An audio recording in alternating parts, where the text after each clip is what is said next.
श्री गुरु गौरांगो जयतः। श्री भागवत पत्रिका। ज्येष्ठ पूर्णिमा संवत 2012, वर्ष 1, संख्या 1। संपादक त्रिदंडी स्वामी श्री श्रीमद् भक्ति वेदांत नारायण गोस्वामी महाराज।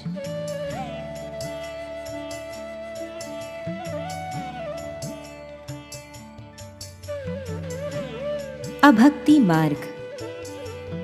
अभक्ति का परिचय। जिस मार्ग में श्री कृष्ण सेवा की चर्चा नहीं, उसे अभक्ति मार्ग कहते हैं। श्री कृष्ण की उत्तम सेवा में कृष्ण के अतिरिक्त अन्य वस्तु की अभिलाषा, कर्म, ज्ञान तथा शिथिलता का आवरण नहीं। उसमें कृष्ण का अनुकूल अनुशीलन होता है।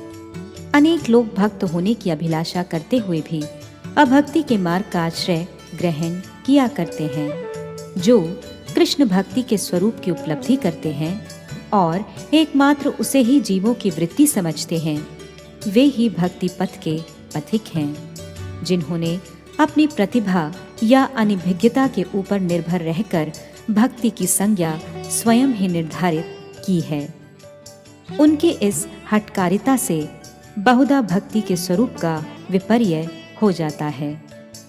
कतिपय व्यक्तियों ने अपनों को भक्त समझकर भक्ति के नाम पर निज कल्पित वृत्ति का ही प्रचार किया है, किंतु गौर सुंदर ने कलहित दुर्बल जीवों के कल्याणार्थ भक्ति की जो संज्ञा निर्धारित की है, वही यथार्थ भक्ति है और श्री रूप गोस्वामी ने उसी का श्रवण और कीर्तन किया है।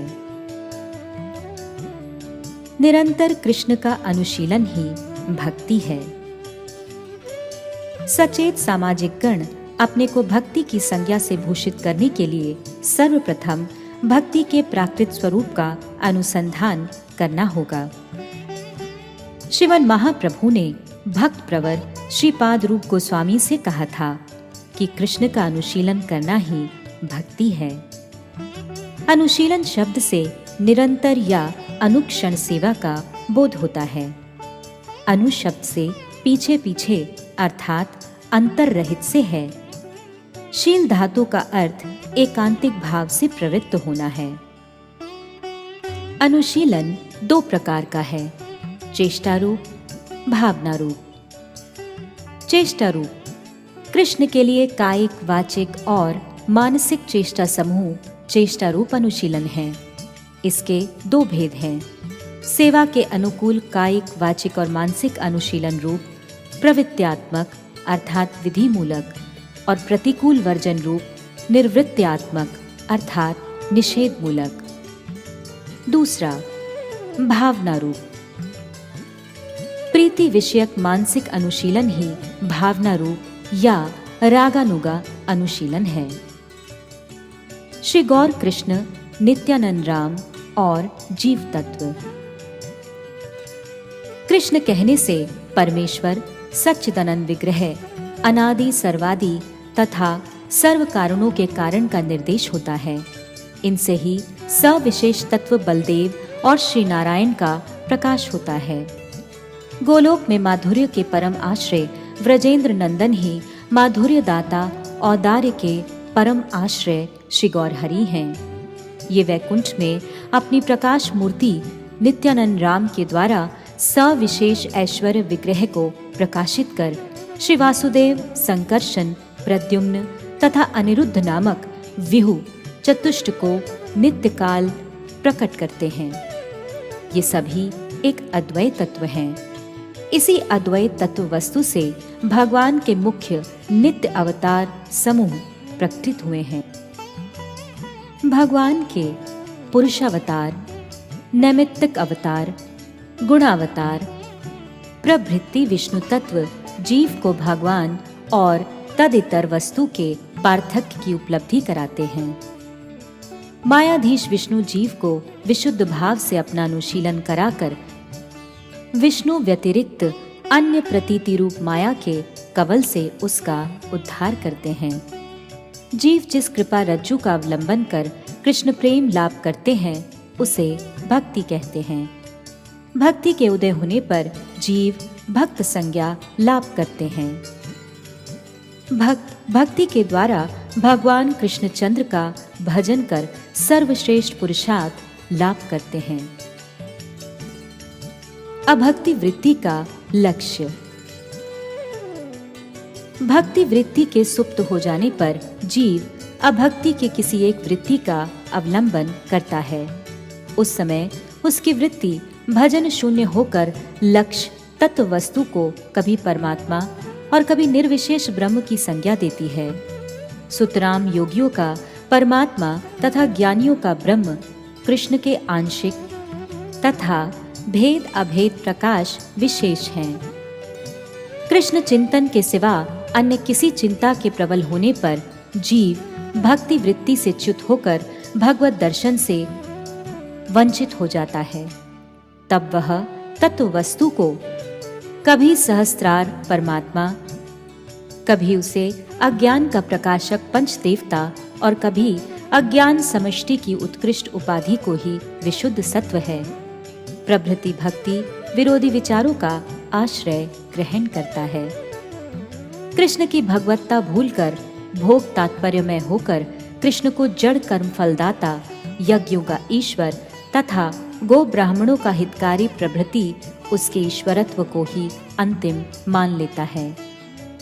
फिर अपने विभुत्व और प्रभुत्व में व्यस्त रहकर यथेच्छा आचार और भोग में जीवन को ही हरित्व समझता है। भक्तों के अतिरिक्त अन्य लोगों के द्वारा कथित कृष्ण से यहाँ तात्पर्य नहीं है, किंतु के भक्तों द्वारा लक्षित कृष्ण शब्द ही प्रकृत कृष्ण का परिचायक है। बिना भक्ति शास्त्र की आलोचना किए ही जो लोग कृष्ण शब्द की कल्पनामूलक व्याख्या कर उन पर ही आस्था रखते हैं, वे चैतन्य चंद्र के लक्षित कृष्ण को अपनी कोरी कल्पनाओं से केवल कलंकित ही करते हैं। वस्तुतः वे ना तो स्वयं ही कुछ समझते हैं और ना दूसरों को ही समझा सकते हैं। इन वंचक और वंचितों के प्रति हमारा कुछ भी वक्तव्य नहीं है। अनुकूल प्रतिकूल रूप द्विविध कृष्ण अनुशीलन। अनुकूल और प्रतिकूल उभय प्रकार से कृष्ण का अनुशीलन हो सकता है। जरासंध, कंस, दंतवक्र, शिशुपाल, पूतना, अधवक प्रभृति असुरगण और निर्विशेषवादी ज्ञानी प्रतिकूल भाव से कृष्ण का अनुशीलन करते हैं। प्रतिकूल भाव के अवलंबन से सेवा में विपर्यय घटता है, अतएव वह भक्ति नहीं। अनुकूल कहने से कृष्ण के उद्देश्य से रोचमाना अर्थात अनुरागपूर्ण प्रवृत्ति का बोध होता है। अनुकूल भाव से तैल धारावत अंतर रहित सर्वतो भावेन प्रवृत्त होकर भजन सिद्ध होता है। अनुकूल अनुशीलन का स्वरूप।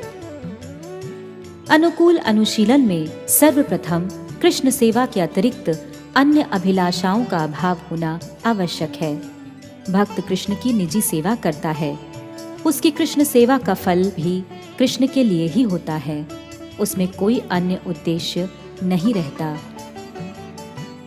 अगर उस सेवा में अपने लिए लेश मात्र भी भोगवांछा का सम्मिश्रण रहे तो वह धर्म, अर्थ, काम, मोक्ष चतुर्वर्ग के अंतर्गत एक हेतु की वृत्ति हो जाती है तथा कृष्ण प्रीति के उद्देश्य से पृथक होने से उस वृत्ति को अन्य अभिलाष कहते हैं।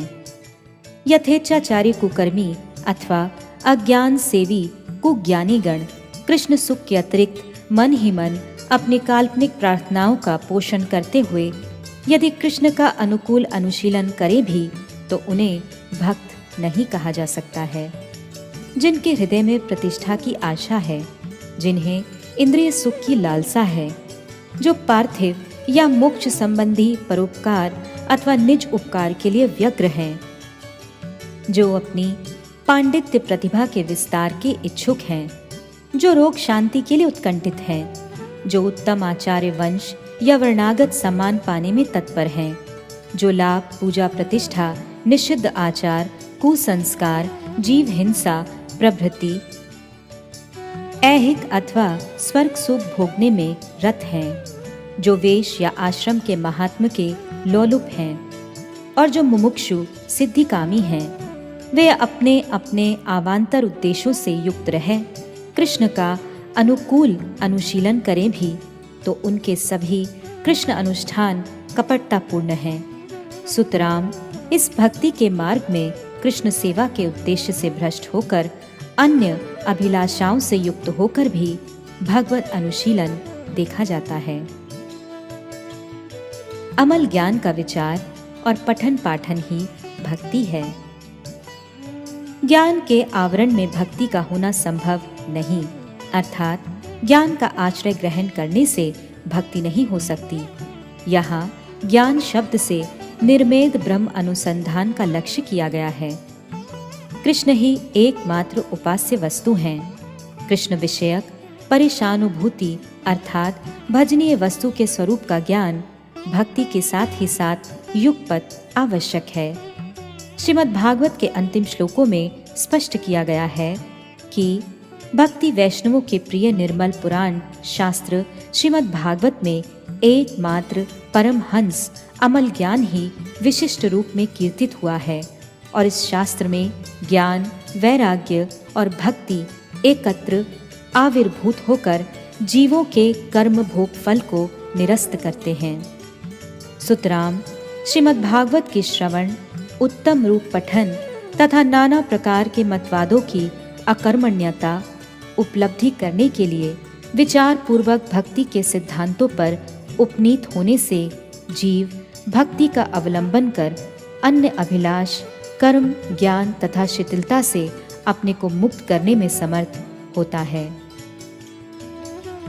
श्री चैतन्य चरितामृत के आदि लीला द्वितीय परिच्छेद संख्या 17 में इस विषय का और भी स्पष्टीकरण किया गया है। सिद्धांत बलिया चित्ते न कर अलस, इहा है ते कृष्णे लागे सुदृढ़ मानस। अर्थात भगवत तत्व ज्ञानादि सिद्धांत विषयों को जानने में आलस्य करना उचित नहीं, क्योंकि इसके द्वारा ही श्री कृष्ण के पाद पद्मों में भक्ति सुदृढ़ होती है। भक्ति के साथ शुद्ध ज्ञान और वैराग्य का उदय। भक्ति के प्रारंभ में श्रद्धा आवश्यक है। श्रद्धा के बिना भक्ति का उदय नहीं हो सकता। पहले साधुओं के संग में शास्त्रों के श्रवण से श्रद्धा उदित होती है। शास्त्रीय वचनों में विश्वास होने को श्रद्धा कहते हैं। संबंध ज्ञान उदय होने के पूर्व ही अभिदय भक्ति अग्रसर हुई है, ऐसा कदापि नहीं हो सकता। भक्ति परेशानुभवो विरक्तिर अन्यत्र चायश त्रिक एक कालः। भक्ति के साथ ही साथ कृष्ण इतर विषयों से वैराग्य और भगवत विषय ज्ञान का उदय होता है। भक्ति के बिना उनके अस्तित्व की संभावना नहीं। जो लोग माइक ज्ञान की सहायता से ज्ञानी बनने के लिए निष्फल मिथ्या प्रयास करते हैं, उनका वह प्रयास भक्ति का अंग नहीं है। ब्रह्म का अविद्याग्रस्त खंड विशेष ही बद्ध जीव है। ऐसे माइक विचार वाले ज्ञानियों की चेष्टा में संपूर्ण रूप से मुक्ति रूप कपट धर्म अंतर्निहित होता है। हेतु ज्ञान कभी भी शुद्ध भक्ति का अंग नहीं है।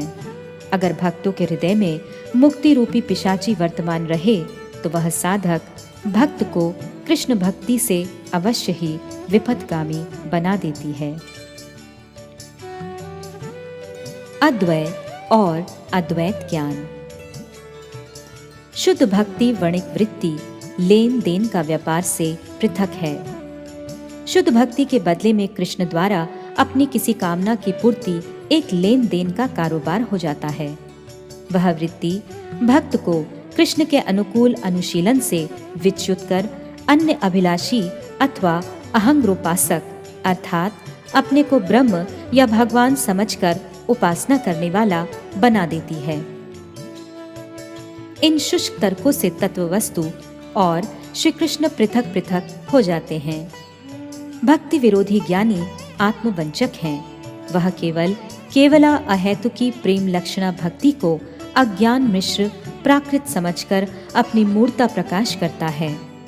इन शुष्क ज्ञानियों के निर्भेद ज्ञान रूपी अर्थात जीव ब्रह्म ऐक्यवाद अज्ञान अंधकार के पटल से भक्तों की भक्ति अर्थात उपास्य और उपासक तत्व आच्छादित नहीं हो सकती। कृष्ण ही अद्वय ज्ञान तत्व हैं। कृष्ण के व्यतिरिक्त ज्ञान में माया शक्ति की सुप्त और जागृत क्रियाएं ही परिलक्षित होती हैं। सुतराम मायिक ज्ञान के आवरण में जो भक्ति से दिखलाई पड़ती है उसे अभक्ति कहते हैं। शुद्धा भक्ति के उदय होने पर प्राकृत ज्ञान सहायक और दास रूप से उसके साथ सदा वर्तमान रहता है। जिस ज्ञान का कर्तृत्व कृष्ण भक्ति के ऊपर देखा जाता है वह कृष्ण के व्यतिरिक्त द्वैत ज्ञान है। ज्ञानियों के अज्ञान विजृंभित मायिक निर्भेद ब्रह्म के अनुसंधान के द्वारा कृष्ण के अनुकूल अनुशीलन की संभावना नहीं, प्रत्युत भक्ति उनके ज्ञान के आवरण से आच्छादित हो जाती है। माया के आश्रित कर्म अभक्ति और श्रीहरि के उद्देश्य की क्रिया ही भक्ति है। कर्म के आवरण में भक्ति होने की संभावना नहीं। स्मृति में जिन नैमित्तिक फल प्रसू कर्मों का वर्णन है वे जीवों के भक्ति के आवरण हैं। कर्म कृष्ण की जीव आवरणात्मिका माया शक्ति का एक परिणाम है। कर्म फलवादी कर्म विपाक में पढ़कर सोचते हैं कि भक्ति सत्कर्म के प्रभाव से उत्पन्न हो सकती है, किंतु यह भ्रममूलक विचार है। सेव्य वस्तु की परिचर्या आदि कर्मावरण नहीं बल्कि अनुकूल अनुशीलन है। जिस अनुष्ठान में जीवों का अपना फलभोग संलिष्ट रहता है उसे कर्म कहते हैं, और जिस अनुष्ठान का फल जीव के भोग्य न होकर स्वयं भगवान के लिए होता है उसे भक्ति कहते हैं। भक्त के हृदय में भक्ति पिशाची थोड़ा भी स्थान पाने से उसे कृष्ण भक्ति के मार्ग से विच्युत करा देती है। पंचरात्र का कथन है, हे देवऋषि, श्रीहरि के उद्देश्य से किए हुए शास्त्र सम्मत अनुष्ठान को वैदिक भक्ति कहते हैं। इस वैदिक भक्ति के द्वारा ही प्रेम भक्ति साधित होती है। श्री चैतन्य चरितामृत मध्य लीला 22वें परिच्छेद 141 संख्या में लिखा है, ज्ञान वैराग्य भक्तिर कभू नाहे अंग, अहिंसा यम नियमादि बुले कृष्ण भक्त संग। ठाकुर बिल्वमंगल ने भी कहा है, भक्तिस्त्वयि स्थिरतरा भगवन यदि स्यात्, दैवेन न फलति दिव्य किशोर मूर्ति ही, मुक्ति ही स्वयं मुकुलितांजलि सेवते अस्मान, धर्मार्थ काम गत यह समय प्रतीक्षः। ज्ञान और वैराग्य भक्ति के अंग नहीं। शिथिलता के आवरण में भी भक्ति उदित होने की संभावना नहीं। धन या शिष्य के द्वारा उत्तम भक्ति उत्पन्न नहीं की जा सकती। विवेक द्वारा भी भक्ति नहीं होती, परंतु भक्तों में विवेक लक्षित होता है। कृष्ण रहित ज्ञान और वैराग्य चित्त को कठिन बना देते हैं, अतः वे सुकोमला भक्ति के लिए उपयोगी नहीं। अविरोधी ज्ञान और वैराग्य की कुछ कुछ उपयोगिता देखे जाने पर भी ये भक्ति के अंग रूप से गृहीत नहीं होते। कर्म ज्ञान तपस्या आदि अभक्ति मार्ग। कर्म और ज्ञान के अनुष्ठान रूप तपस्या की आवश्यकता नहीं यदि भक्ति है। कर्म ज्ञान और तपस्या की उस समय भी आवश्यकता नहीं यदि भक्ति न हो। कर्म ज्ञान और तपस्या की आवश्यकता नहीं यदि हृदय और अनुष्ठान में भक्ति हो, और कर्म ज्ञान और तपस्या की उस समय भी आवश्यकता नहीं यदि हृदय और अनुष्ठान में भक्ति नहीं हो। जीव की परम आवश्यकीय भक्ति वर्तमान रहने से गौण मार्ग द्वय अर्थात कर्म ज्ञान यदि ना भी रहे तो कोई हानि नहीं, किंतु मूल वृत्ति भक्ति के अभाव में कर्म और ज्ञान के अनुष्ठान से भक्ति उत्पन्न नहीं हो सकती। भक्ति स्वतंत्र वृत्ति है। पंचरात्र का यही सुस्पष्ट मत है। सुतराम अन्नभिलाष, कर्म, ज्ञान तथा शैथिल्य भक्ति के प्रतिबंधक हैं और इन्हें ही अभावित मार्ग कहते हैं। अभक्त और अभक्ति से निरपेक्ष होना कर्तव्य है। सज्जन पाठकगण, अभक्ति जीवों के लिए श्रेय नहीं, अतः इससे उदासीन रहें। यदि आप अभक्ति मार्ग से तटस्थ हो जाएं, यदि अभक्ति मार्ग के प्रति आपका आदर नहीं है, तो उसके लिए आपकी कोई निंदा नहीं करेगा एवं ना तो भक्तों को अभक्तों के प्रति श्रद्धा करने के लिए बाधित करेंगे और ना अभक्तों में श्रद्धा न करने से भक्ति नहीं होगी, ऐसा कह सकते हैं। अभक्तों की अवज्ञा करना उचित नहीं, किंतु उन्हें प्रेमी भक्त कहना भी ठीक नहीं। उनके मायावाद अथवा योग मार्गीय सिद्धांत विरुद्ध पद्धति को भक्ति के अंतर्गत न समझें। अभक्ति कभी भी भक्ति की समजातीय नहीं। जगत गुरु ओम विष्णुपाद श्रील सरस्वती ठाकुर। मनुष्य समाज और वैष्णव धर्म। मुक्त जीवों का शुद्ध वैष्णव धर्म बद्ध जीवों में विकृत हो जाता है। अनेकों बार हम ये कह चुके हैं कि जो पवित्र जैव धर्म कहा जाता है उसी का नाम वैष्णव धर्म है। जीवों का नित्य स्वाभाविक धर्म का नाम ही जैव धर्म है। जीव जब उपाधि से रहित हो जाते हैं, उसी समय उनका शुद्ध चिन्मय स्वरूप होता है। उस समय उनका नित्य धर्म क्या होता है? निरुपाधिक विशुद्ध प्रेम।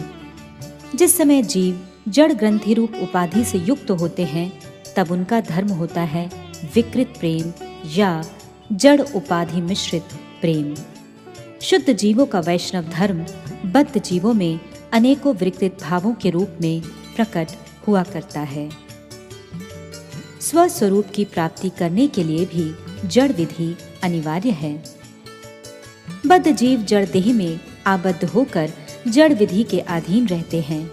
शारीरिक, मानसिक और सामाजिक जितनी भी विधियां हैं, वे सब जड़मय हैं। जड़ता के इन संबंधों का त्याग हो जाने के बाद स्वस्वरूप प्राप्ति के लिए भी जड़ विधियों का संपूर्ण रूपेण परित्याग नहीं किया जा सकता। अतः इस जड़ शरीर में रहते हुए ही जड़ता के संस्कारों से मुक्त होने के लिए उचित उपाय करने चाहिए। जड़ संबंधों को अनुपयोगी मानकर केवल जड़ देह का त्याग करने से कुछ लाभ नहीं हो सकता। इसमें तो आत्मघात का पाप होने के कारण और अधिक बंधन की ही संभावना है। इसलिए निज स्वरूप प्राप्ति के अभिलाषी जीवों के लिए शरीर रक्षा अत्यंत आवश्यक है। इतना ही नहीं, शरीर पोषण, योगक्षेम और उनके नाना विविध अभावों की निवृत्ति का यत्न करना भी आवश्यक है। निष्पाप देह यात्रा के लिए आश्रम और समाज की आवश्यकता। उत्तम रूप से शरीर यात्रा निर्वाह करने के लिए द्रव्य उपार्जन का कोई उपाय करना भी आवश्यक है। शरीर यात्रा निष्पाप रूप से चलती रहे, इसके लिए एक आश्रम और संसार को भी ग्रहण करना आवश्यक है।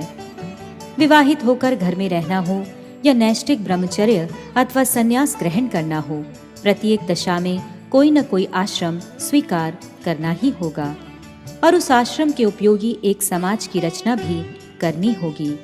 सुतराम, विषयी, मुमुक्षु और मुक्त सभी का अपना कोई न कोई समाज है। विषयी, मुमुक्षु और मुक्त भेदों से समाज 3 प्रकार का है। कुछ लोगों का विचार है कि सामाजिक नागरिकजन वैष्णव नहीं कहे जा सकते, किंतु ये मान्यता भ्रमपूर्ण है।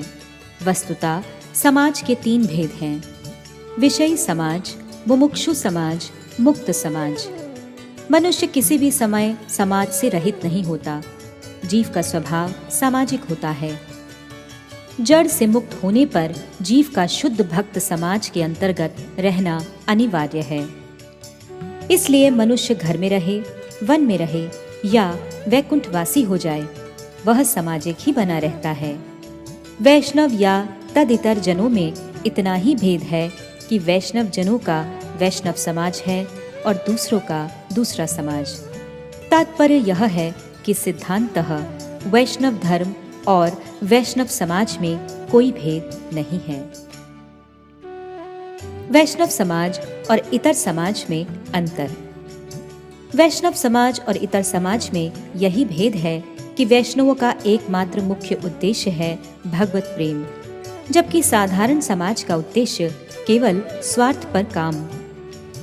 जो लोग साधारण समाज के अंतर्गत हैं, वे शरीर पोषण, इंद्रिय सुख, नीति, जड़ विज्ञान की आराधना ही अपना कर्तव्य समझते हैं और इससे इंद्रिय तृप्तिपद विषयाविष्कार तथा जड़ क्लेशों की यत्किंचित निवृत्ति को ही मानव जीवन एवं समाज का ध्येय समझते हैं।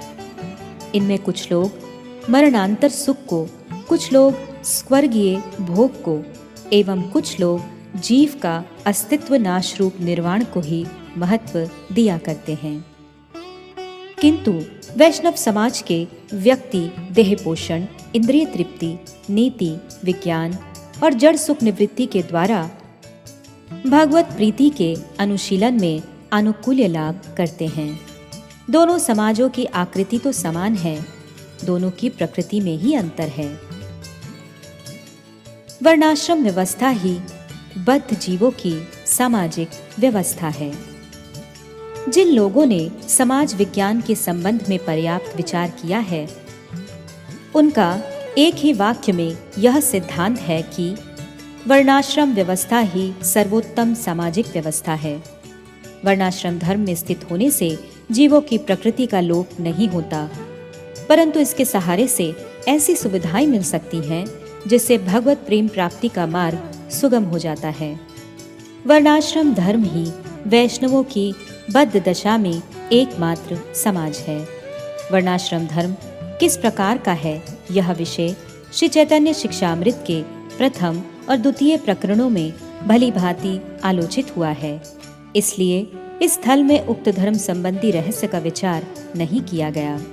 सिर्फ इतना ही जान लेना पर्याप्त है कि मनुष्य को अपने स्वभाव अनुसार कोई एक वर्ण तथा अवस्था अनुसार कोई आश्रम ग्रहण कर उनमें जीवन निर्वाह करते हुए ईश्वर को प्रसन्न करना चाहिए।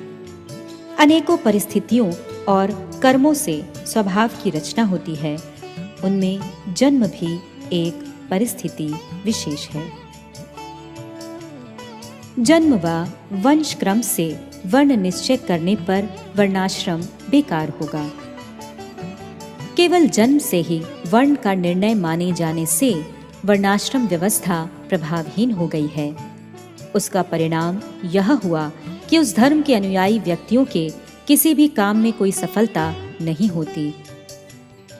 वर्णाश्रम धर्म का ऐसा व्यक्ति क्रम देखकर कितने ही सहृदय लोग भारत के भावी अभ्युदय के विषय में निराश हो गए हैं। इसलिए कितने ही आधुनिक मनीषी वर्णाश्रम अवस्था को समाप्त करने के यत्न करने लगे हैं।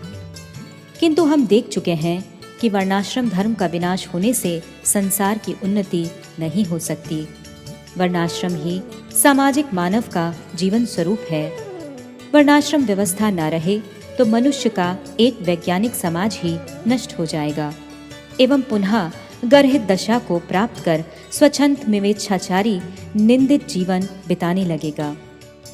वर्णाश्रम व्यवस्था का विनाश किसी भी देश और जाति प्रेमी को इष्ट नहीं है। केवल वर्णाश्रम व्यवस्था में जो दोष आ गए हैं उन्हें ही हटाना उत्तम होगा। वर्णाश्रम व्यवस्था की पुनः स्थापना के 10 उपाय। वर्णाश्रम व्यवस्था को पुनः व्यापक और सुप्रतिष्ठित करने के लिए नीचे लिखे कुछ नियमों को प्रचलित करना होगा। जैसे पहला, केवल जन्म से ही किसी का वर्ण नहीं माना जाए। दूसरा, बालकाल के संग और ज्ञान संग्रह से उत्पन्न जो स्वभाव प्रबल देखा जाए उसी स्वभाव के अनुसार प्रत्येक व्यक्ति का वर्ण निश्चित होना चाहिए। तीसरा, वर्ण निर्णय के समय स्वभाव और प्रवृत्तियों के साथ ही माता पिता के वर्ण संबंध का भी ध्यान रहे। चौथा, पुरुष की उपयुक्त अवस्था अर्थात 15 वर्ष की आयु होने पर कुल पुरोहित, मुखिया, माता पिता तथा पड़ोस के कुछ निस्वार्थ विद्वान लोग मिलकर वर्ण निर्णय कर लिया करें। पांचवा, वयस्क व्यक्ति का कौन सा वर्ण हो, ऐसे विसंवाद की शंका ही नहीं होगी। विचार्य यही होगा कि उक्त व्यक्ति पितृवर्ण प्राप्ति के योग्य हुआ है या नहीं। छठा, जब यह देख लिया जाए कि पितृवर्ण की योग्यता हो गई है तब उसके अनुसार संस्कार कर दिया जाए। यदि उच्च वर्ण प्राप्ति की योग्यता दिखाई दे तो उसका उच्च वर्ण में संस्कार किया जाए। यदि यह मालूम पड़े कि पितृवर्ण से हीन वर्ण की योग्यता है तब ऐसे बालक की उन्नति के लिए 2 वर्ष तक प्रतीक्षा की जाए। सातवां, 2 वर्ष के बाद फिर विचार करके उक्त बालक का वर्ण निरूपित कर दिया जाए। आठवां, प्रत्येक ग्राम में भूस्वामी एवं पंडित जनों की एक समाज व्यवस्था सीमित होनी चाहिए। नौवां, ये सब व्यवस्थाएं यथाविधि चलती रहें, इसके लिए सरकारी शासकों की सहायता ली जाए। राज्य ही वास्तव में वर्णाश्रम धर्म का रक्षक है। 10वां, जिसका जो वर्ण होगा उसके अनुसार ही उसका विवाह आदि संस्कार तथा अधिकार होगा। उसका उल्लंघन करने वाले के लिए राजदंड विधान होना चाहिए। विशुद्ध वर्णाश्रम अवस्था की स्थापना में वर्तमान बाधाएं। अब यह देखना है कि इस प्रकार का समाज सुधार वर्तमान समय में संभव है या नहीं। हमारे विचार में तो ऐसे कार्य की सुविधा नहीं है। प्रथमतः शासन तंत्र से कोई सहायता मिलने की आशा नहीं।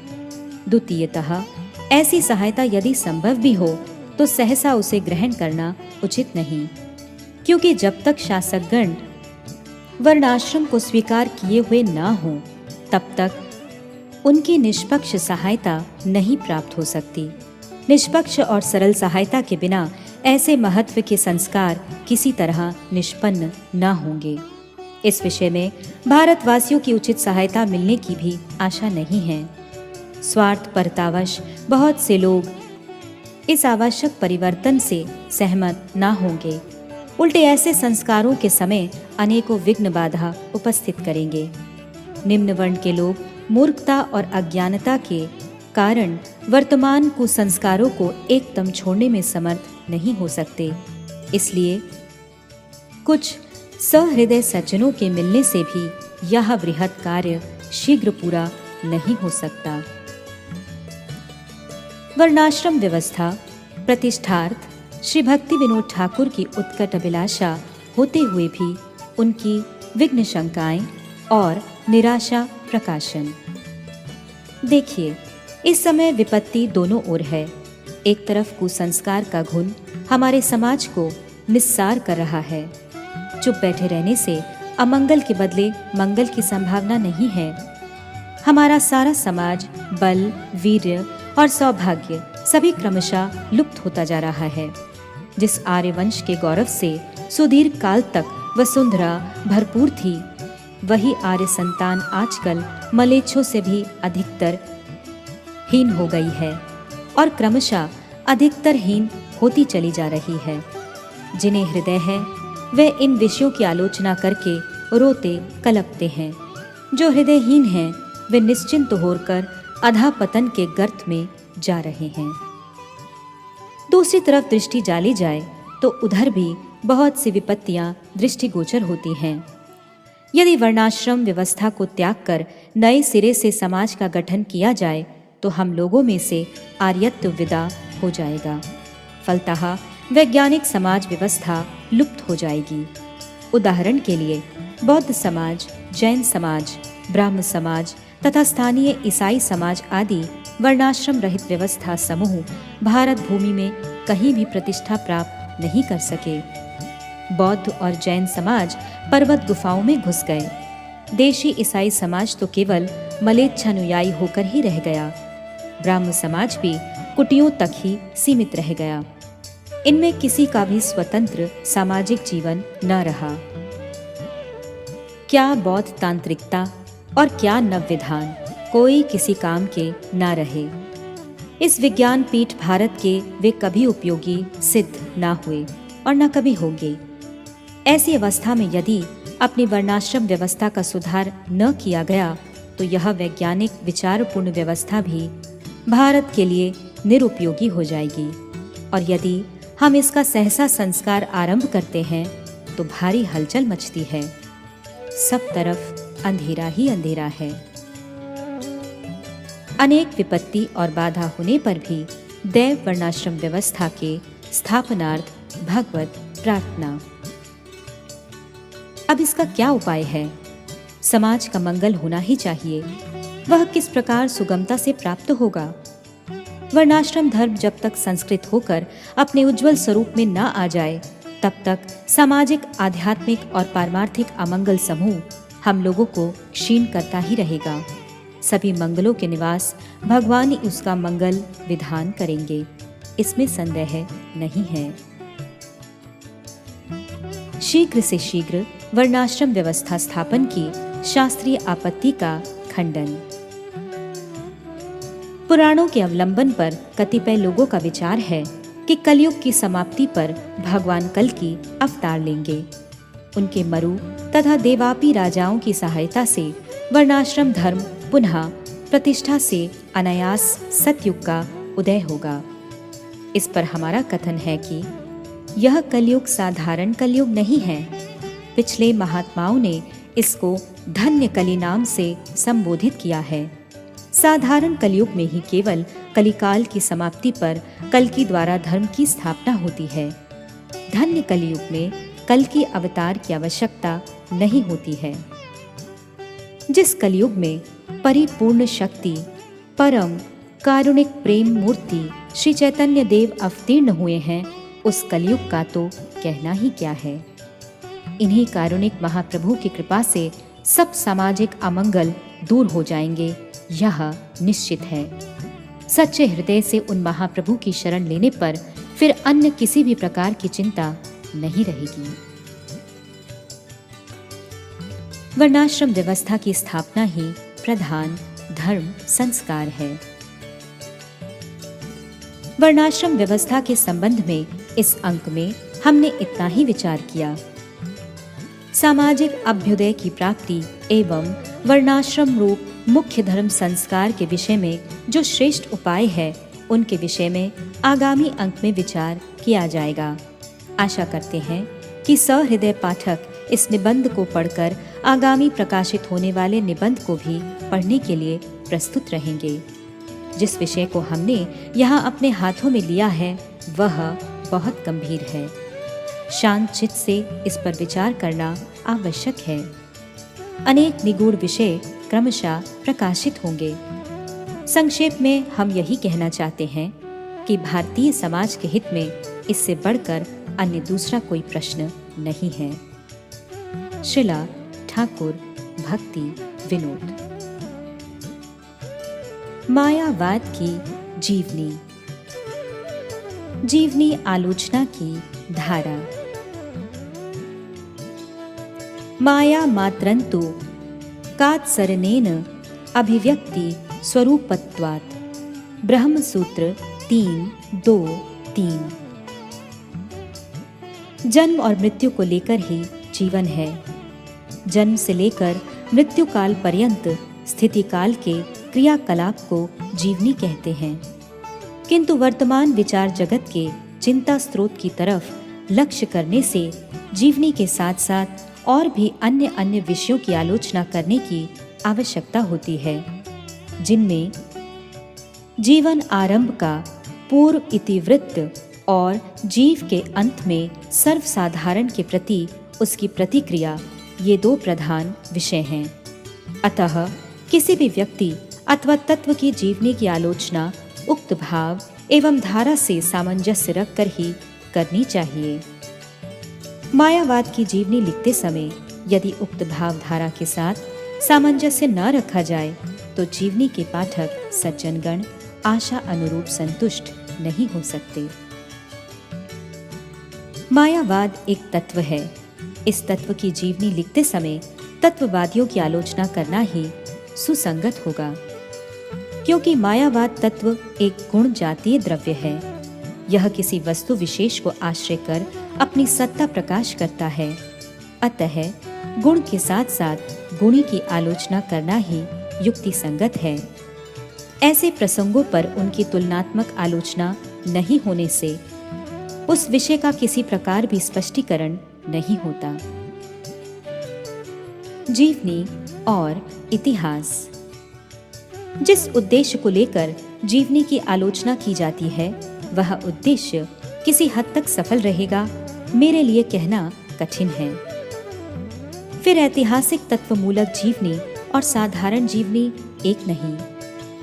ऐतिहासिक तत्वमूलक जीवनी से सर्व प्रकार के उद्देश्य साधित हुआ करते हैं, अर्थात जो प्रकृत सत्य है उसे जानने का हम भरपूर सुयोग पाते हैं, क्योंकि साधारण जीवनी लेखक उसके निज अनुमोदित अंश मात्र को ही प्रकाश कर तृप्ति बोध करता है।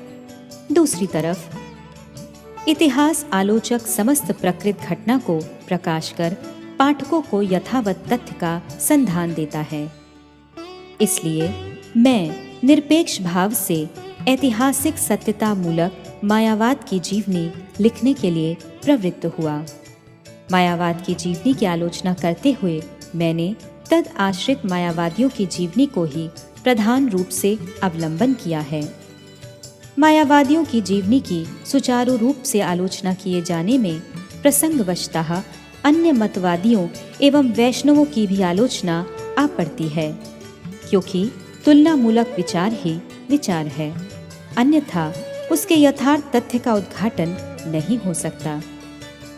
मायावाद आश्रित मनीषियों में जगदरेण्य पूज्यपाद आचार्य श्री श्रीमद शंकर ही सर्वप्रधान एवं आदर्श हैं।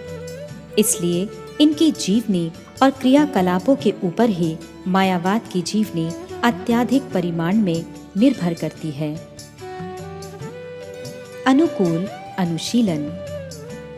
वेदांत के तत्तु समन्वयात् 1:1:4 सूत्र से स्पष्ट है कि तद वस्तु सम्यक रूप अन्वय अर्थात अनुकूल पथ के अवलंबन से प्राप्त होता है। व्यतिरेक पथ वक्र और विषम होता है।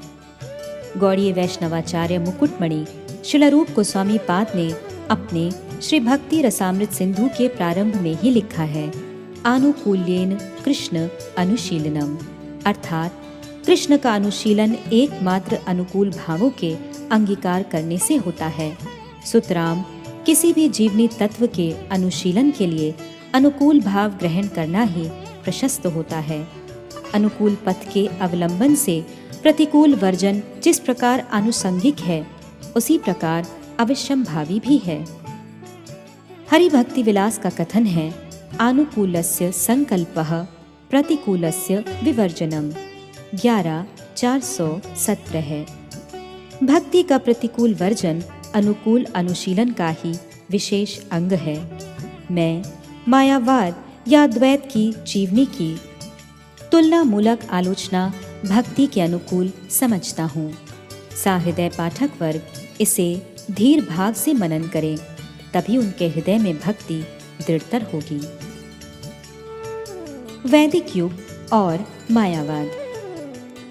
भारतीय सनातन धर्म अवलंबियों में मायावाद शब्द का प्रचलन देखा जाता है, किंतु वेद उपनिषद आदि ग्रंथों में इसका उल्लेख कहीं भी नहीं मिलता। वैदिक युग में मायावाद शब्द का उल्लेख न रहने के कारण ऐसा प्रतीत होता है कि मायावाद चिंता स्रोत के लिए तब तक कोई भी कारण उपस्थित न हुआ था। युग सृष्टि के पूर्व तक वेदों के अधिष्ठान के संबंध में आर्य सनातन धर्म अवलंबियों में परस्पर कोई मतभेद दृष्टिगोचर नहीं होता। वेद अपौरुषेय हैं, अतः सत्संप्रदायों के लिए वह निजस्व अथवा स्वरूप की संपत्ति हैं। काल सृष्टि होने के पहले अथवा प्राग युग में मायावाद के विचारधारा की गंध भी नहीं थी। इधर वैदिक युग में भी इसकी सत्ता वर्तमान न रहने के कारण इसे वैदिक धर्म भी नहीं कहा जा सकता। वैदिक युग में वैदिक धर्म का ही पालन होता था। शास्त्रों में मायावाद को अवैदिक कहने का ये भी एक प्रधान कारण है, ऐसा प्रतीत होता है। एकमेव अद्वितीयम ही मायावादियों का मूल मंत्र है। अद्वैतवाद या अद्वैतवाद मायावाद का अपर नाम है।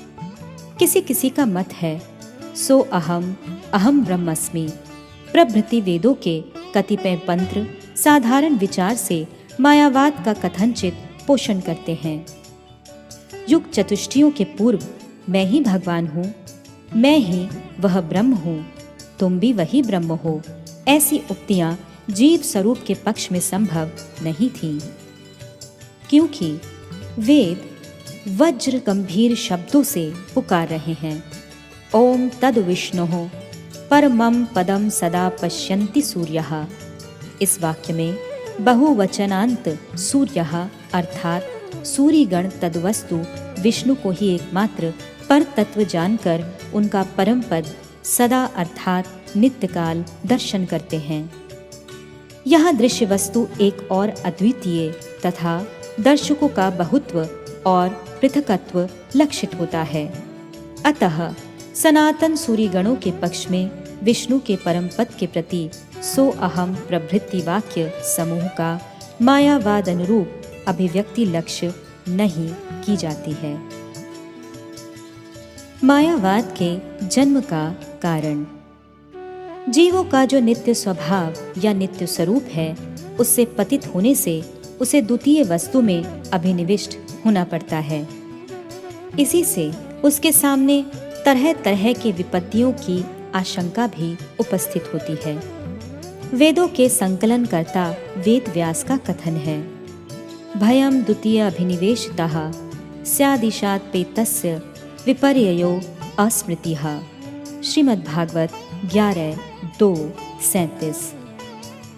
सूर्यगण की तरह विष्णु अथवा कृष्ण के नित्य दर्शन अर्थात उनके नित्य सेवा से विच्युति को ही द्वितीय अभिनिवेश कहते हैं एवं उसी से मायाग्रस्त रूप भय की उत्पत्ति होती है।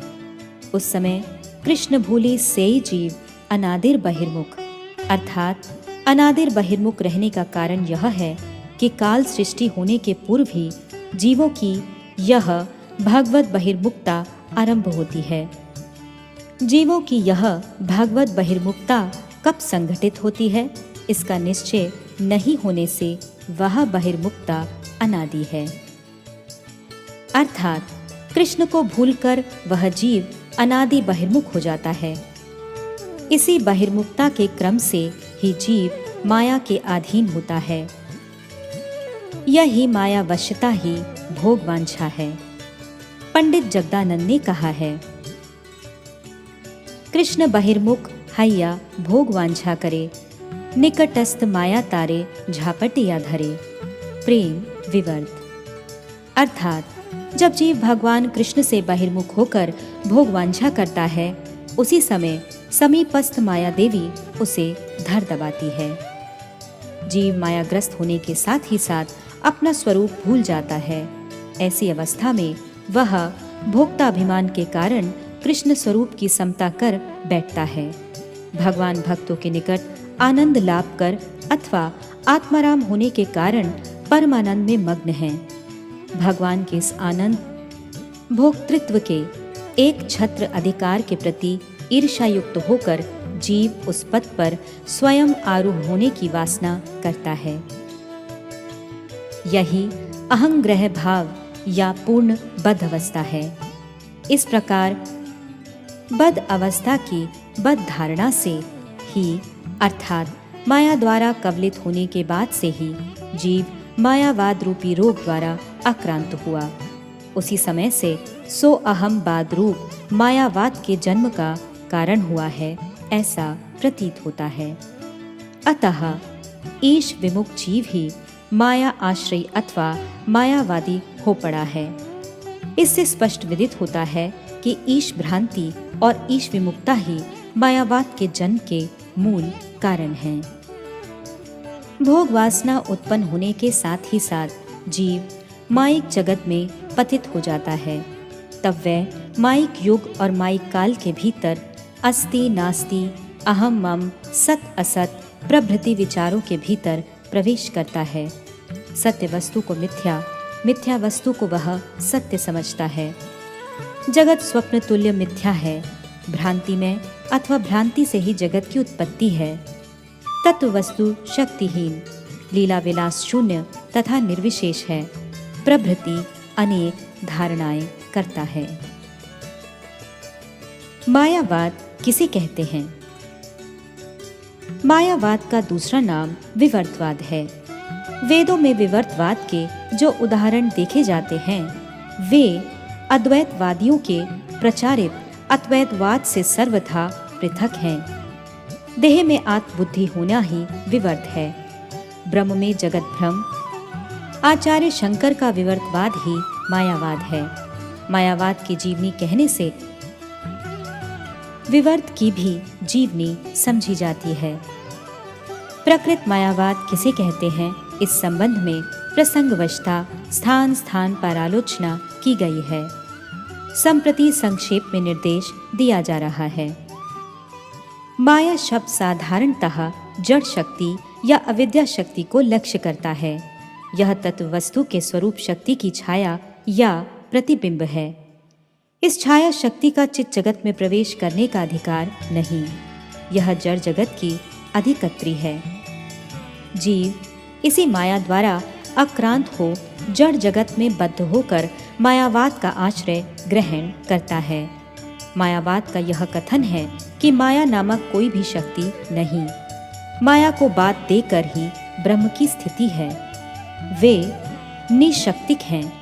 माइक तर्क और युक्ति द्वारा इस मत को स्थापन करने की चेष्टा करने के कारण ये तर्कपंथी गण मायावादी नाम से प्रसिद्ध हैं।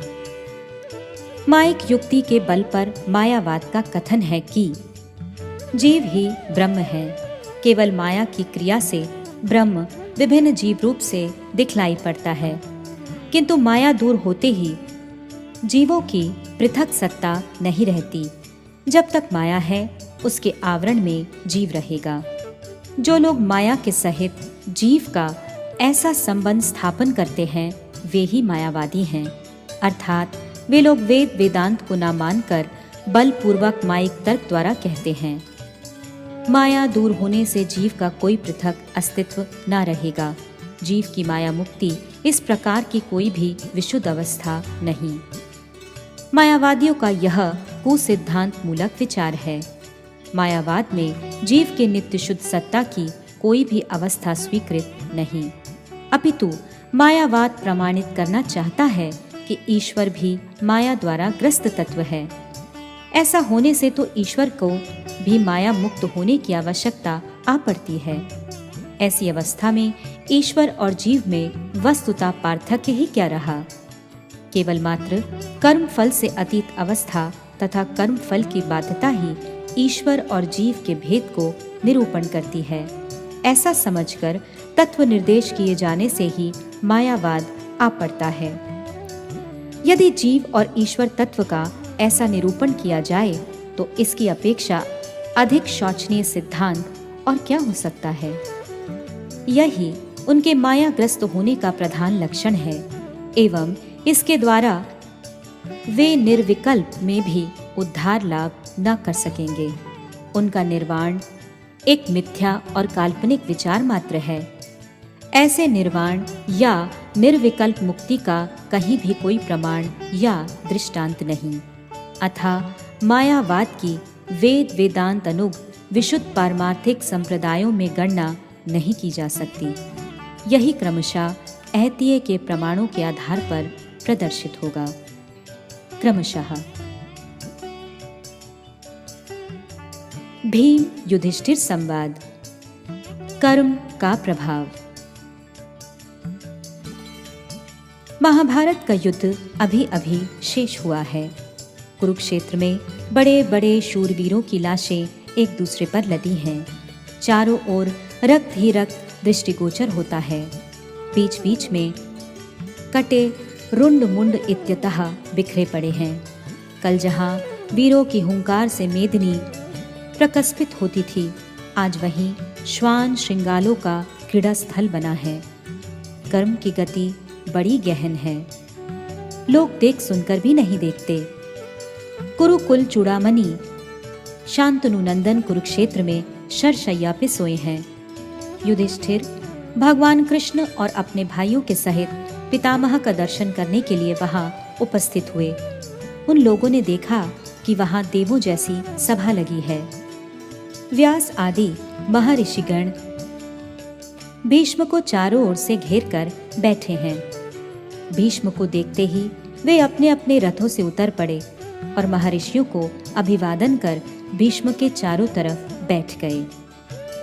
भगवान वासुदेव प्रशांत पावक सदृश्य भीष्म के दर्शन कर उन्हें संबोधित कर कर बोले, हे शांतनु तनय, आपकी चेतना पूर्ववत निर्मल तो है? बाणों के लगने से आपका शरीर नितांत अवसन्न तो नहीं हो रहा है? मानसिक दुख की अपेक्षा शारीरिक दुख ही कतिपय अंशों से अधिक बलवान होता है। शरीर में एक शूद्र कंटक बिंध जाने से सर्मांतक पीड़ा का अनुभव होता है। फिर आपका शरीर तो शर समूह से विद्ध हो रहा है, इससे आपको किसी प्रकार का कष्ट तो नहीं होता? जैसा भी हो, जब आप देवताओं को भी उपदेश प्रदान करने में समर्थ हैं, तो आपके लिए प्राणियों के जन्म मृत्यु का रहस्य व्यक्त करना कुछ विशेष बात नहीं। आप ज्ञानवृत्त हैं। भूत, भविष्यत और वर्तमान कुछ भी आपके लिए अविदित नहीं। प्राणियों की मृत्यु और सत्कार्यों का फलोदय किस प्रकार होता है, आप इस विषय को विशेष रूप से जानते हैं। आप सत्य, धर्म परायण एवं परम शक्ति संपन्न महापुरुष हैं। आपने तप के प्रभाव से मृत्यु का भी अतिक्रमण किया है। त्रिलोक में कभी भी ऐसा सुना नहीं गया। आप अपने बल, वीर्य के प्रभाव से स्वर्गलोक में भी विख्यात हैं और अपने सद्गुणों के प्रभाव से देवताओं के वंदनीय भी हैं। महाराज युधिष्ठिर कुलक्षय के कारण अत्यंत विषादग्रस्त हुए हैं। सुतराम, आप इनका शोक अपनोदन करें। आप जैसे महात्मा ही मोहविष्ट मानवों के सांत्वना के संबल होते हैं। महात्मा भीष्म ने वासुदेव के ऐसा कहने पर अपनी आंखें खोली। उनके सारे शरीर में रोमांच हो आया। भगवान सामने खड़े थे। वे गदगद हो गए। उन्होंने अपना वदन मंडल कुछ उन्नत कर अंजलिबद्ध हो कहने लगे, हे वासुदेव, आप ही जगत की सृष्टि, स्थिति और संहार करता है। कोई भी आपको पराजित नहीं कर सकता। आप नित्य मुक्त और सनातन हैं। आप चेतन अचेतन सबके आश्रय हैं। हे कृपावारिधि पुरुषोत्तम, मैं आपका दीनहीन दास हूँ। अपनी अभिलाषित गति लाभ करने के लिए आपका शरणापन्न हुआ हूँ। आप हमारा मंगल करें। राजा युधिष्ठिर ने कहा, पितामह, अनजान में किए हुए पाप कर्मों के लिए बुद्धिमान व्यक्तियों को अनुताप करना सर्वथा अनुचित है, किंतु जानबूझकर पाप कर्मों के आचरण से भला कब शांति मिल सकती है। आज आपका शरीर बाणों से विद्ध हो क्षत विक्षत हो पड़ा है। उससे निरंतर रक्त प्रवाहित हो रहा है। यह हमारे ही कुकर्मों का परिचय दे रहा है। इसे देखकर मुझे किसी प्रकार भी शांति नहीं मिल रही। हमारे लिए आपकी ऐसी दुर्दशा हुई, इससे बढ़कर हमारे लिए और क्या दुख होगा। ये सारे नृपतिगण हमारे लिए ही अपने पुत्र और बंधु बांधवों के सहित समरशायी हुए हैं। इन लोगों की ऐसी दुर्वस्था देख मेरा हृदय विदीर्ण हो रहा है। हाय, हम दोनों पक्षों ने क्रोध के वशभूत होकर ऐसा गर्हित कर्म किया है, कह नहीं सकता। आगे चलकर इन पापों के प्रभाव से हमारी क्या दुर्गति होगी। मैं ही सारे अनर्थों की जड़ हूँ। शरशैया पर सोए हुए आपका विषण वदन अवलोकन कर मुझे असीम दुख हो रहा है। दुर्योधन कुरुकुल का कलंक स्वरूप होकर भी अपने बंधु बांधवों के साथ, सैन्य वर्ग के साथ क्षत्रिय धर्म के अनुसार समर अग्नि में अपने प्राणों की आहुति देकर हमारी अपेक्षा कहीं अधिक सुखी है। आज उसे आपकी यह दुर्दशा तो देखनी नहीं पड़ रही है। इस समय मेरे लिए जीवन की अपेक्षा मृत्यु ही वांछनीय जान पड़ती है। अगर मैं भी इस युद्ध में मारा गया होता तो आपकी ऐसी करुण अवस्था तो ना देख पाता। मुझे तो ऐसा जान पड़ता है कि विधाता ने ऐसे पाप कर्मों को कराने के लिए ही हमारी सृष्टि की है। आप तत्वदर्शी महात्मा हैं, परलोक में इन पापों से हम किस तरह परित्राण पा सकेंगे, हमें उपदेश प्रदान कीजिए। भीष्म बोले, धर्मराज, तुम्हें शोक करना उचित नहीं। काल, अदृष्ट और ईश्वर के अधीन इस आत्मा को तुम किस लिए पाप पुण्य का कारण समझ रहे हो? जड़ और चेतन पृथक पृथक तत्व हैं। आत्मा चेतन और देह जड़ है। इस जड़ देह को आत्मा समझने को देहात्म बुद्धि कहते हैं। देहात्म बुद्धि होने से इस नश्वर जड़ शरीर के सुख दुख आत्मा पर आरोपित किए जाते हैं। वस्तुतः आत्मा किसी भी कार्य का कारण नहीं हो सकती। इस विषय में एक पौराणिक उपाख्यान सुनो। प्राचीन काल में गौतमी नाम की एक वृद्ध ब्राह्मणी थी। वह बहुत ही शांत स्वभाव की थी। उसके एक ही पुत्र था। वह उसे बहुत ही प्यार करती। वही उसका एकमात्र सहारा था। दैववत एक दिन एक विषधर सर्प ने उसके बच्चे को काट लिया और देखते ही देखते उसकी मृत्यु हो गई। पास ही अर्जुन नामक एक बहेलिया खड़ा था। वह तुरंत ही उस सर्प को पकड़कर गौतमी के निकट लाकर कहने लगा, देवी, इस अधम सर्प ने तुम्हारे पुत्र का दंशन कर लिया है। कहिए, इस सर्प का विनाश किस तरह करूं? इस शिशुघाती सर्प को जीवित रखना उचित नहीं। अतएव आप शीघ्र आज्ञा दें। इसे आग में जला दूं अथवा इसकी बोटी बोटी अलग कर काट कर फेंक दूं। गौतमी क्षण भर तक निस्तब्ध रही, फिर बोली, अर्जुन, तू नितांत अबोध है। इसे छोड़ दे। भला ऐसा कौन बुद्धिमान व्यक्ति होगा जो उत्कृष्ट लोक पाने की आशा परित्याग कर स्वयं पापों के भार से पीड़ित होना चाहता है। जो धार्मिक है वे अनायास ही दुख सागर को पार कर सकते हैं, किंतु पापी व्यक्ति निदारुण कष्टों को भोगता हुआ उसी में निमज्जित हो जाता है। देखो, इस सर्प का वध करने से मेरा पुत्र फिर जीवित ना हो सकेगा।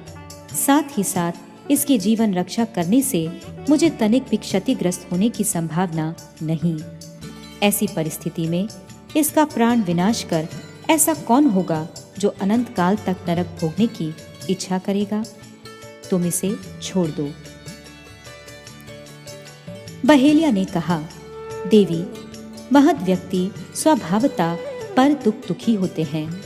आप जो कुछ कह रही हैं वह शोक शून्य व्यक्ति के लिए उपयुक्त है, परंतु आपके हृदय में पुत्र शोक वर्तमान है। आप आदेश करें, इस दुष्ट सर्प का विनाश करूं। जो शांत प्रकृति के लोग हैं वे काल को किसी अप्रिय घटना का कारण समझ शोक परित्याग करते हैं, किंतु जो प्रतिकार के इच्छुक होते हैं उनका शोक अनल शत्रु नाश के द्वारा ही शांत होता है। और जिनमें इन दोनों गुणों का अभाव है वे मोहवशात सर्वदा ही अप्रिय के लिए शोक करते हैं। अतः आप इस सर्प का विनाश कर पुत्र शोक का परित्याग करें। गौतमी ने समझाया, व्याध, धार्मिक व्यक्ति कभी दुखी नहीं होते। वे सतत विवेक का अवलंबन करते हैं। मेरा पुत्र पहले ही मृत्यु का शिकार बन चुका था, इसलिए इस सर्प ने इसे काटा। अतः किसी भी दशा में मैं इस सर्प का संहार नहीं कर सकती। साधारणतः ब्राह्मणों को क्रोध प्रकाश करना उचित नहीं। क्रोध से मानसिक पीड़ा होती है। मुझे इस विषय में क्रोध का कुछ भी कारण नहीं दिखता। तू इसे क्षमा कर छोड़ दे। बहेलिया बोला, देवी, शत्रु का विनाश करने से अक्षय धन और कीर्ति प्राप्त होती है। अतएव काल विलंब ना कर इसे मारना ही उचित जान पड़ता है। गौतमी ने फिर कहा, इस सर्प के मारने से ना तो मुझे आनंद ही मिल सकता है और ना तो इसे दृढ़ बंधन में रखने से मुझे कोई फल ही मिलेगा, अतः इसे क्षमा करना ही कर्तव्य है। इस पर व्याध ने कहा, सुभगे, इस एक सर्प को मारने से बहुतों के प्राणों की रक्षा हो सकेगी, अतएव अनेक प्राणियों के जीवन रक्षा में उदासीन रहकर इसकी रक्षा करना युक्त ही नहीं अपितु अनुचित है। विज्ञ लोग अपराधियों को प्राण दंड देते हैं, अतएव अविलंब इस पापिष्ट को मारना ही उचित है। गौतमी बोली, इस सर्प के विनाश से ना तो मेरा पुत्र ही कदापि पुनर्जीवित हो सकता है और ना ही मुझे पुण्य प्राप्ति की ही संभावना है, अतः इसे छोड़ दो। अपने विचारों को बल देते हुए व्याध ने पुनः कहा, देवी, सुरराज इंद्र ने वृत्रासुर का वध कर श्रेष्ठत्व लाभ किया है। रुद्रदेव ने भी दक्ष यज्ञ का विनाश कर यज्ञ भाग पाया था। फिर आप भी उनके पथ का अनुसरण कर निसंकोच इसका वध करें। बहेलिया के द्वारा सर्प के विनाश करने के लिए बार बार कहे जाने पर भी गौतमी का मन तनिक भी विचलित नहीं हुआ। इसी समय पाश निपीड़ित सर्प धैर्य अवलंबन पूर्वक मृदु सर्प से बहेलिया से कहने लगा, अरे मूर्ख, इसमें मेरा क्या अपराध है? मैं तो पराधीन हूँ। मैंने मृत्यु की प्रेरणा से ही इस शिशु का दंशन किया है, इसलिए इसका उत्तरदायित्व मृत्यु के ऊपर है। बहेलिया ने सर्प से कहा, सर्प, यद्यपि तुमने दूसरे के वशवर्ती होकर ही इस पाप कर्म को किया है, तथापि तुम ही इसका प्रधान साधन हो, अतएव तुम ही दोषी हो। चक्र और डंडा जिस प्रकार मिट्टी के बर्तनों के निर्माण में साधन है, उसी प्रकार तुम ही इस बालक के प्राण विनाश में साधन हो, अतएव तुम जब दोषी स्थिर हो रहे हो, तब तुम्हारा विनाश करना ही मेरा परम कर्तव्य है। पर भाई, सर्प ने कहा, चक्र और डंडा जैसे पराधीन है, मैं भी वैसे ही पराधीन हूँ, अतः केवल मुझे ही क्यों दोषी निर्देश कर रहे हो? चक्र डंडा आदि जिस प्रकार परस्पर एक दूसरे का प्रयोजक है, मैं, काल और मृत्यु प्रभृति सभी परस्पर एक दूसरे के प्रेरक हैं, अतः ऐसी अवस्था में मैं कभी भी अकेला इसके लिए दोषी और दंडनीय नहीं। यदि दोष स्वीकार किया जाए तो इसके लिए हम तीनों ही दोषी हैं। बहेलिया ने तमक कर कहा, मैं तुम्हें किसी प्रकार भी छोड़ नहीं सकता। यद्यपि मृत्यु उसके विनाश का प्रधान कारण है, तथापि वह किसी प्रकार भी इसका विनाशकर्त्री नहीं है। तुम ही इस विनाश के प्रधान साधन हो, अतएव तुम्हारा ही वध करना उचित जान पड़ता है। यदि असत कार्यों के करने पर भी पाप ना लगे तो सारे शास्त्र मिथ्या हो जाएंगे और राज्य भी चोरों तथा अपराधियों को दंड न दे सकेगा। सर्प ने विनीत भाव से निवेदन किया, प्रयोजक कर्ता वर्तमान रहने पर भी प्रयोज्यकर्ता के बिना कोई भी क्रिया संपन्न नहीं होती। यही कारण है बाह्यता प्रयोज्यकर्ता को ही कार्य का साधक अर्थात प्रधान कारण समझा जाता है। उसी प्रकार इस शिशु के विनाश कार्य में मुझे प्रयोज्यकर्ता होने के कारण दोषी समझ रहे हो, किंतु विशेष विचार करने से तुम्हें मालूम पड़ेगा कि मृत्यु ही इसमें दोषी है। बहेलिया ने कहा, रे दुष्ट, तू बड़ा ही निर्बोध, नृशंस और शिशुघाती है। व्यर्थ ही गाल बजा रहा है। मैं अवश्य ही तेरा वध करूंगा। सर्प ने पुनः व्याध को समझाया, वनचर ऋत्विक गण यजमानों के द्वारा प्रेरित होकर आग में आहुति प्रदान करते हैं, फिर भी वे उसके फल के भागी नहीं होते। मैंने शिशु का दंशन तो अवश्य किया है, पर मृत्यु के आदेश से, अतः मैं भी फल का भागी नहीं। तुम आखिर बलपूर्वक मुझे ही दोषी क्यों बना रहे हो? सर्प और बहेलिया परस्पर तर्क वितर्क कर ही रहे थे कि मृत्यु भी वहां आ पहुंची और सर्प को संबोधन कर बोली, सर्प, काल द्वारा प्रेरित होकर ही मैंने तुम्हें इस शिशु के प्राण विनाश के लिए भेजा था। सुतराम, हम दोनों में से कोई भी इसके विनाश का कारण नहीं। इस भूमंडल पर सात्विक, राजसिक अथवा तामसिक समस्त प्राणी काल के अधीन हैं। स्वर्ग और मर्त्य के स्थावर जंगमात्मक जितने पदार्थ हैं सभी काल के अधीन हैं। फलतः समस्त जगत ही काल के अधीन है। प्रवृत्ति और निवृत्ति दोनों ही काल के अधीन हैं। सूर्य, चंद्र, वायु, अग्नि, आकाश, पृथ्वी, अश्विनी कुमार, अदिति, नदी, पर्वत, समुद्र, ऐश्वर्य, अनैश्वर्य, संपत्ति और विपत्ति, इन सब की काल बारंबार सृष्टि और संहार करता है। हे सर्प, सभी कुछ जानते हुए भी तुम मुझे क्यों दोषी बना रहे हो? अगर तुम मुझे दोषी समझ रहे हो तो तुम्हारे निर्दोष होने का क्या प्रमाण है? सर्प ने कहा, मृत्यु, मेरा कथन आपको दोषी या निर्दोष कहने के लिए नहीं, मेरा तो केवल यही कहना है कि आपने ही मुझे शिशु का वध करने के लिए आदेश दिया था। इसमें काल का कुछ दोष है या नहीं, मैं उसका विचारक नहीं। मेरा उद्देश्य तो केवल अपनी सफाई देने का है, ना कि आपको दोषी प्रतिपन्न करने का। पाशबद्ध सर्प ने मृत्यु से ऐसा कहकर बहेलिये से कहा, हे वंचर, तुमने अब मृत्यु की भी बातें सुन ली, अतः मुझ निरपराध को पाश मुक्त करना तुम्हारा नितांत कर्तव्य है। बहेलिये ने कहा, मैंने तुम्हारी और मृत्यु दोनों की बातें अच्छी तरह सुन ली, किंतु तुम दोनों की निर्दोषता किसी प्रकार प्रमाणित नहीं होती, अतः तुम दोनों ही दोषी ठहरे। तुम्हारे समान इस संसार में साधुओं को सताने वाला दुष्ट, दुरात्मा तथा क्रूर दूसरा और कोई नहीं।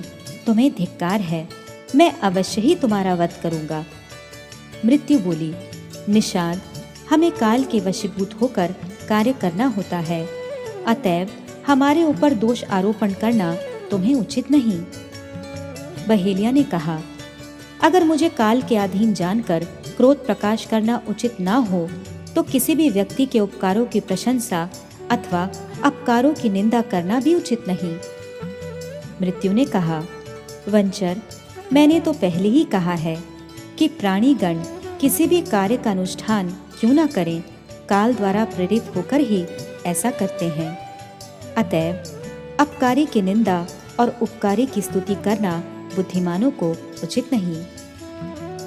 काल की प्रेरणा से ही हम इन कार्यों का अनुष्ठान करते हैं, अतः हमें व्यर्थ या अपराधी बनाना उचित नहीं।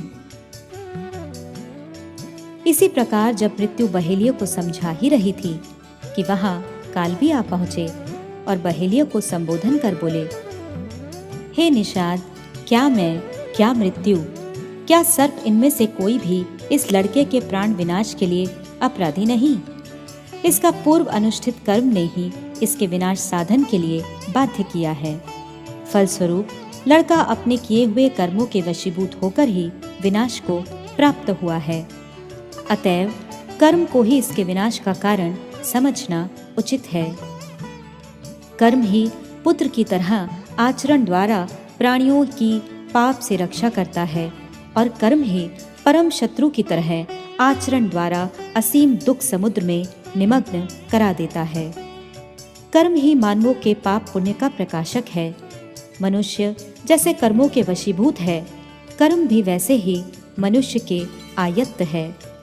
कुंभकार जिस तरह मिट्टी से स्वेच्छानुसार विभिन्न प्रकार के बर्तनों का निर्माण करता है, मनुष्य भी उसी प्रकार स्वेच्छा से कार्य करता है। धूप और छाया की तरह कर्ता और कर्म परस्पर सुसंबद्ध है। अतएव क्या मैं, क्या मृत्यु, क्या सर्प, क्या तुम, क्या बुढ़िया अथवा हम में से कोई भी इस शिशु के प्राण विनाश का कारण नहीं है। शिशु के पूर्वकृत कर्म ही उसके वध का कारण है। काल की बात सुनकर वृद्धा गौतमी ने बहेलिये से कहा, अर्जुनक, समग्र जगत ही अपने कर्मों के अधीन है। काल, सर्प या मृत्यु मेरे पुत्र के विनाश का कारण नहीं हो सकती। मेरी संतान अपने ही कर्म दोष से निहित हुई है।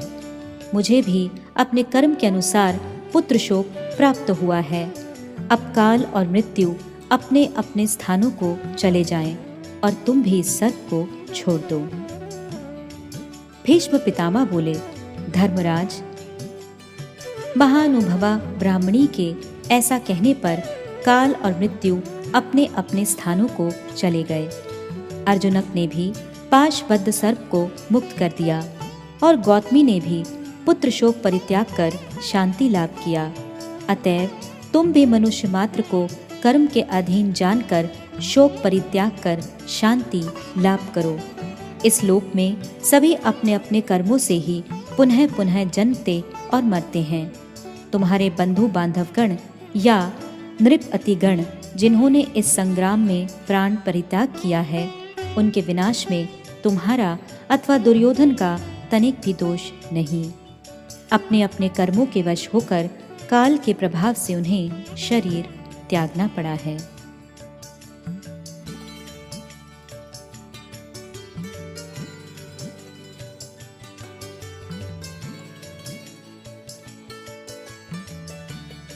श्री भागवत पत्रिका के संबंध में वक्तव्य।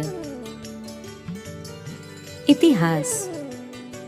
परमहंस कुल मुकुटमणि जगत गुरु ओम विष्णुपाद 1008 श्री श्रीमद् भक्ति सिद्धांत सरस्वती ठाकुर गोस्वामी यतिराज ने हिंदी भाषा में धर्म जगत की सर्वोच्च विचारधारा को प्रवाहित करने के लिए भागवत नामक एक पाक्षिक पत्रिका नैमिषारण्य श्री परमहंस मठ से कार्तिक कृष्ण अमावस्या गौराब्द 445 विक्रमी संवत 1988 9 नवंबर सन 1931 ईस्वी में प्रकाशित किया था। ये पाक्षिक पत्रिका के रूप में प्रति अमावस्या और पूर्णिमा को प्रकाशित होती थी। कुछ वर्षों तक सुषुष्टु भाव से प्रचारित होने के बाद उन्होंने आत्मगोपन कर लिया। श्री गौड़ीय वेदांत समिति उक्त जगत गुरु श्रील प्रभुपाद का पादंक अनुसरण कर मथुरा श्री केशव जी गौड़ीय मठ से पुनः उक्त पत्रिका के सेवा संकल्प से श्री भागवत पत्रिका नामक मासिक पत्रिका का प्रकाश कर रहे हैं। नित्यता। भागवत नित्य वस्तु है। उन्हें पाक्षिक, मासिक अथवा वार्षिक जो कुछ भी क्यों ना कहा जाए, यहाँ तक कि दैनिक, दांडिक एवं अनुपलिक कहे जाने पर भी उनकी नित्यता का व्याघात नहीं होता। इसमें एकमात्र अनंत के आंशिक काल का ही लक्ष्य किया गया है। जिन्हें अनंत की धारणा अथवा पूर्णता का ध्यान नहीं, उनके पक्ष में अंश ही उन्हें पूर्णता की ओर अग्रसर कर देता है। फिर भी अंश चिरकाल ही अंश है और पूर्ण भी नित्यकाल पूर्ण होता है। अंश कभी पूर्ण नहीं होता अथवा पूर्णता की समता प्राप्त भी नहीं कर सकता। जो नित्य वस्तु की धारणा करने में असमर्थ हैं, उनके निकट उसके आविर्भाव, तिरोभाव अथवा जन्म मृत्यु एक मिथ्या कल्पना मात्र हैं। यथा वृंदावन मथुरा धाम नित्य होने पर भी इनका आविर्भाव और तिरोभाव है। श्रीमन महाप्रभु के अनुगत गौड़ीय जन ही नित्य धाम का आविर्भाव और तिरोभाव संपादन में सक्षम हैं। अन्य सांप्रदायिक या असांप्रदायिक वैष्णवगण इसका मर्म उपलब्ध नहीं कर सकते। श्रीमद् भागवत ही इसके एकमात्र प्रमाण हैं। नित्य भागवत का पाक्षिक या मासिक आविर्भाव अशेष नित्य सौंदर्य का विकासक है।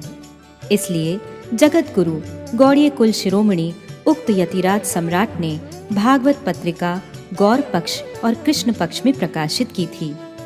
पूर्णिमा पक्ष ही गौर पक्ष तथा अमावस्या पक्ष ही कृष्ण पक्ष है।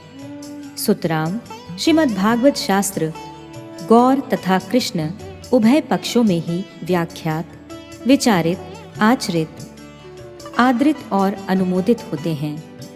सर्वोत्तम विष्णु तत्व अर्थात गौर भगवत तत्व में श्रद्धा या विश्वासहीन संप्रदायों को श्रीमद् भागवत का तात्पर्य अवगत करना विशेष आवश्यक है। श्री और पत्रिका। भागवत शब्द के पूर्व श्री शब्द सन्निवेशित होने से भागवत के नित्यत्व का बोध होता है। सुतराम नित्यता ही भागवत की श्री है। इसके बाद पत्रिका शब्द सन्निवेशित होने से ऐसा समझना चाहिए कि यह पत्रिका भागवत के आचार विचार तथा सिद्धांत मूलक वार्ता का वहनकारी है। पत्रिका शब्द के द्वारा संवादवाही या वार्तावाही प्रवृत्ति समझा जाता है। नित्य भागवत के नित्य वार्ता वहनकारी स्वरूप से श्री भागवत पत्रिका पाठकों के समक्ष उपस्थित हो रहे हैं। अनित्य, असनातन, परिवर्तनशील और मिथ्या विचार अथवा लेखमाला प्रवृत्ति इसमें प्रकाशित नहीं होंगे। ग्राम्य वार्ता, आहार निद्रा भय मैथुनादि अनर्थ प्रसवकारी कोई भी विषय श्री पत्रिका में स्थान न पाएंगे। जो सकल काव्य, दर्शन, कविता, लेख प्रवृत्ति भोगमय इंद्रिय तर्पणता का प्रश्रय देते हैं, उन्हें श्री पत्रिका की संज्ञा नहीं दी जा सकती।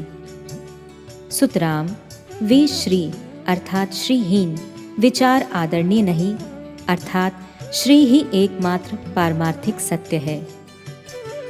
हम वर्तमान जगत के श्रीहीन विचारधारा का प्रतिरोध कर अपराकृत वैकुंठ जगत की श्री संपन्न वाणी परिवेषण करेंगे।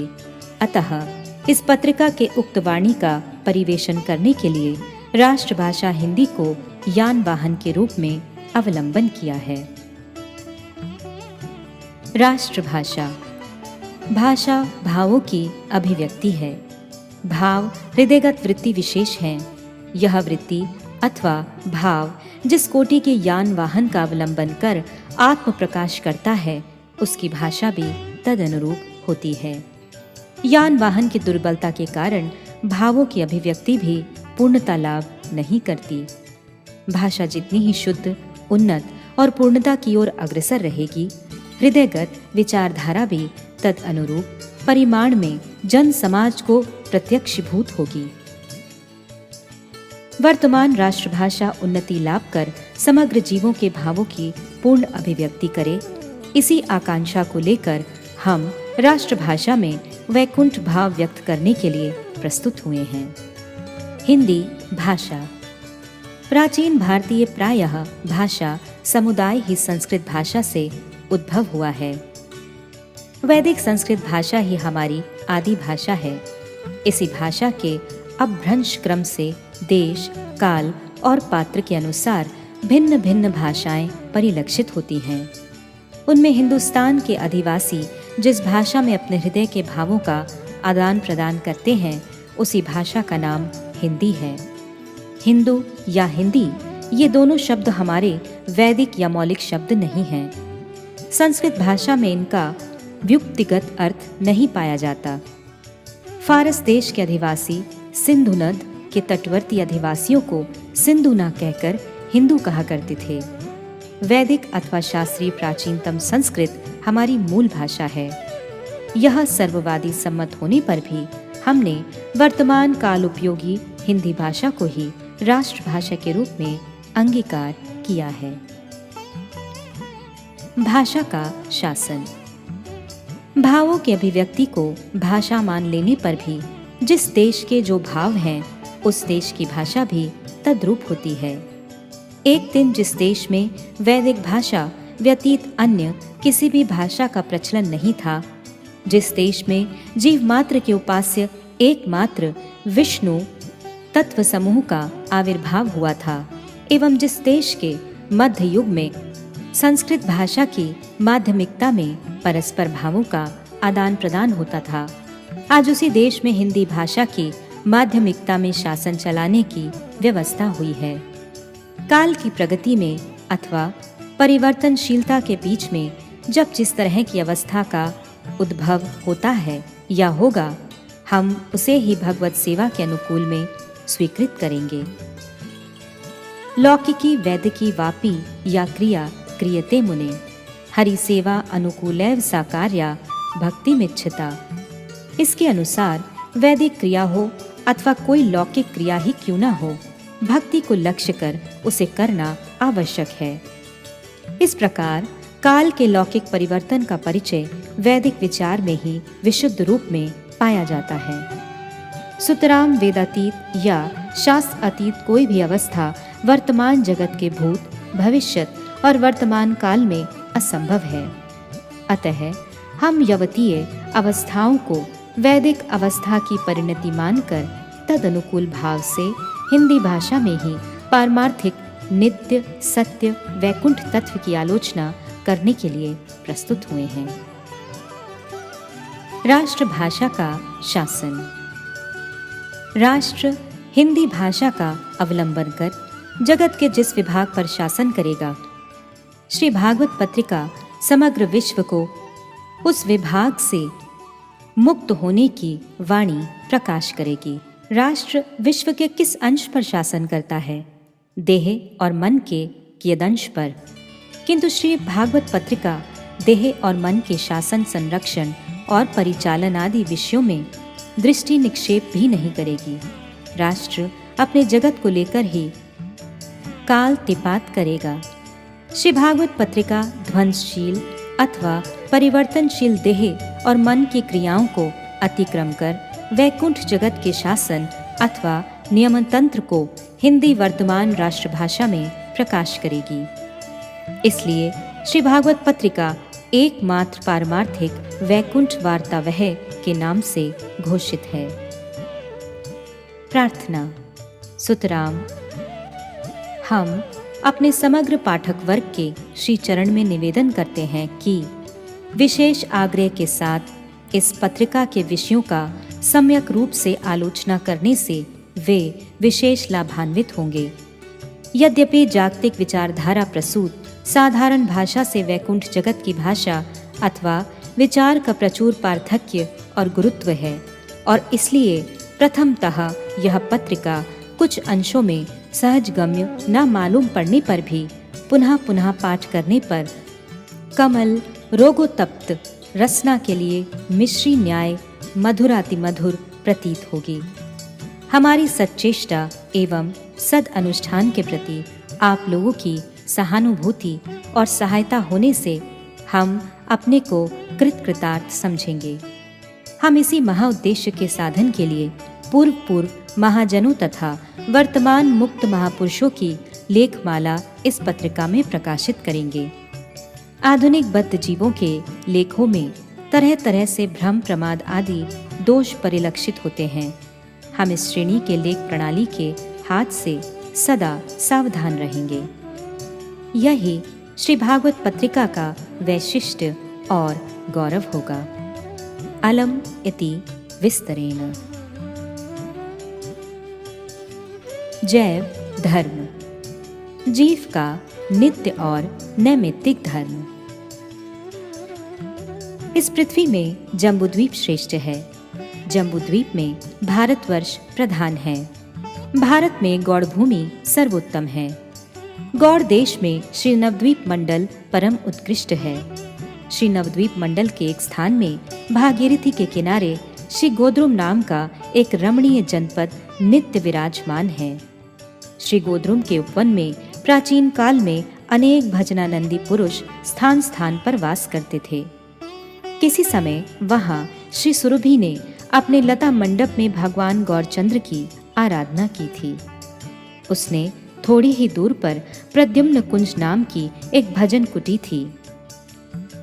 वहां सघन लताओं से ढकी एक कुटी के भीतर श्री प्रेमदास परमहंस नामक बाबाजी रहते थे।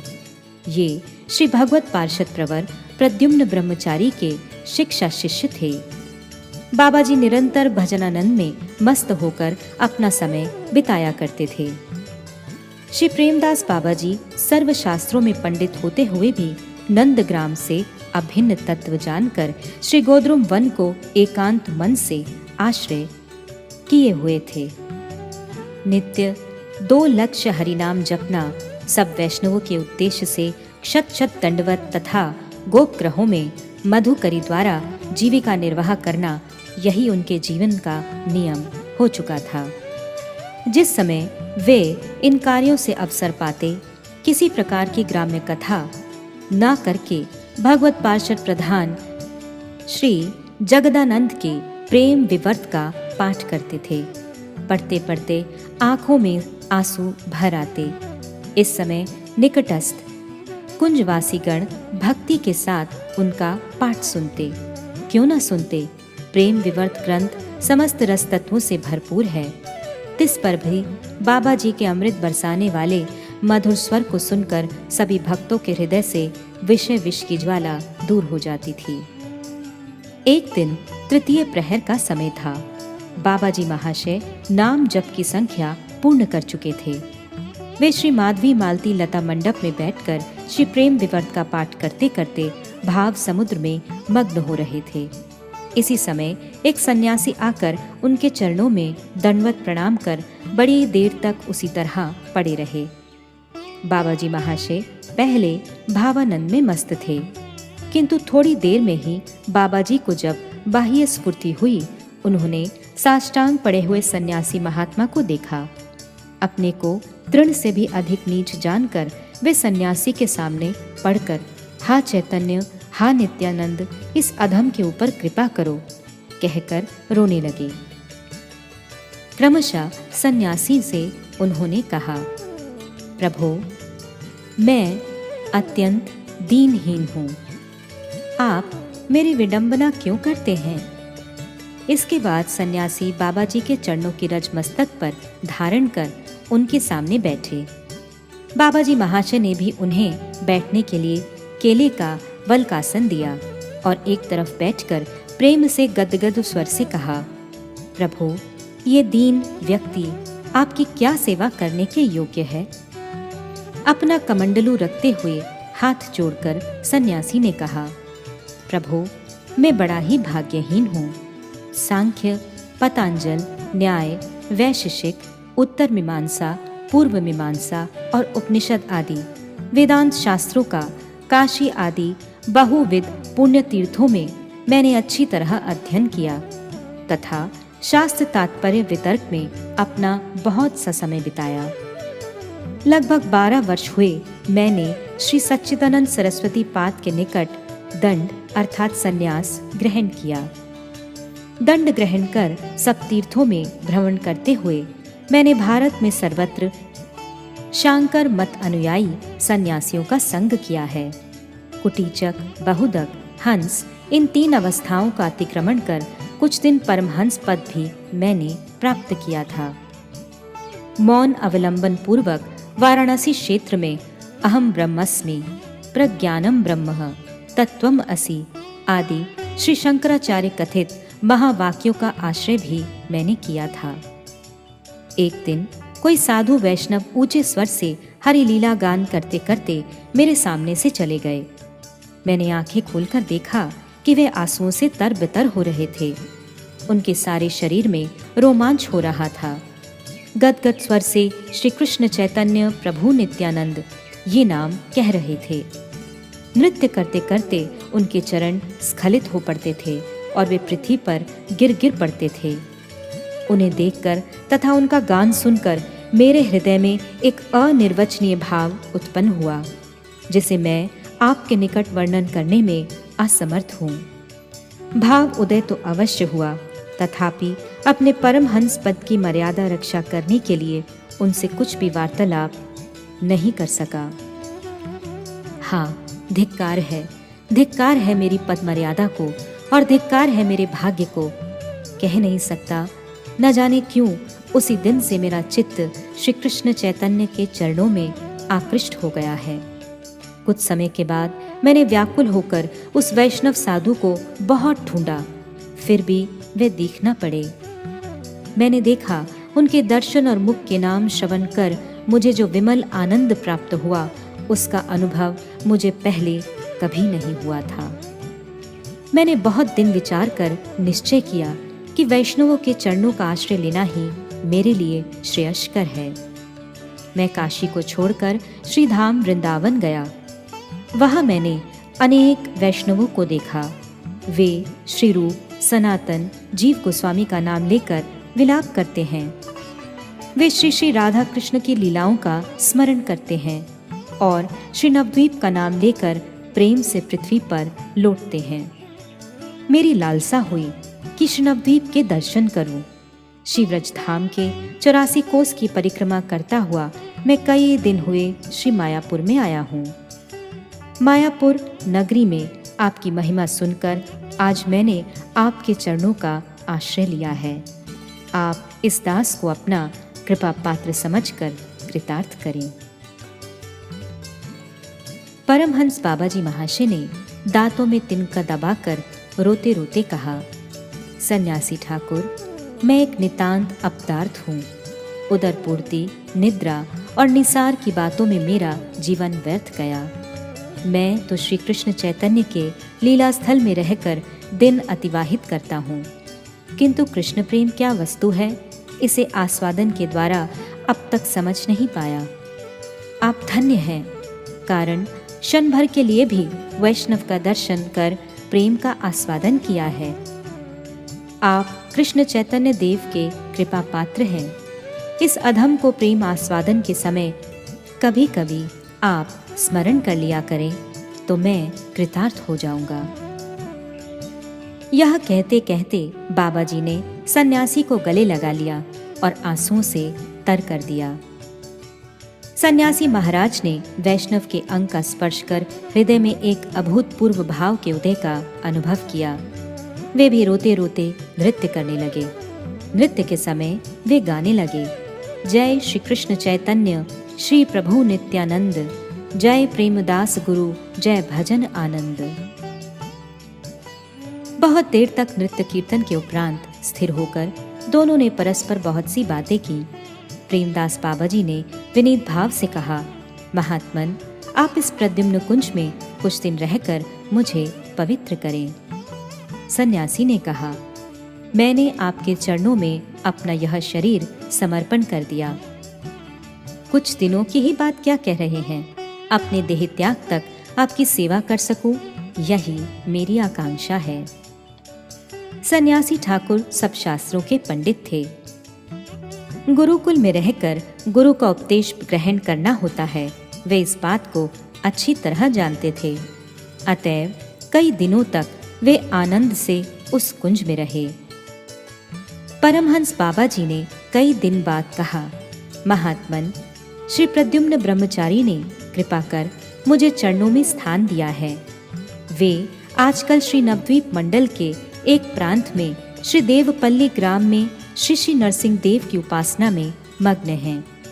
चलिए आज ही मधुकरी समाप्त कर उनके चरणों का दर्शन करावें। सन्यासी ठाकुर ने कहा, जो आज्ञा होगी मैं पालन करूंगा। 2 बजे के बाद वे दोनों श्री अलकनंदा पार कर श्री देवपल्ली में उपस्थित हुए। सूर्य टीला लांग कर श्री नरसिंह देव के मंदिर में उन्होंने भगवत पार्षद श्री प्रद्युम्न ब्रह्मचारी के चरणों का दर्शन किया। दूर से परमहंस बाबा जी ने पृथ्वी पर गिरकर श्री गुरुदेव को साष्टांग दंडवत प्रणाम किया। ब्रह्मचारी जी ने भक्त वत्सलता से आर्द्र होकर श्री मंदिर के बाहर आकर परमहंस बाबा जी को दोनों हाथों से उठाकर प्रेम आलिंगन दे कुशल क्षेम पूछी। बहुत देर तक इष्ट गोष्ठी के बाद परमहंस बाबा जी ने उन्हें सन्यासी ठाकुर का परिचय दिया।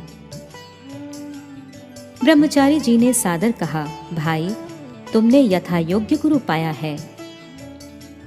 प्रेम दास के निकट प्रेम विवर्त की शिक्षा प्राप्त करो।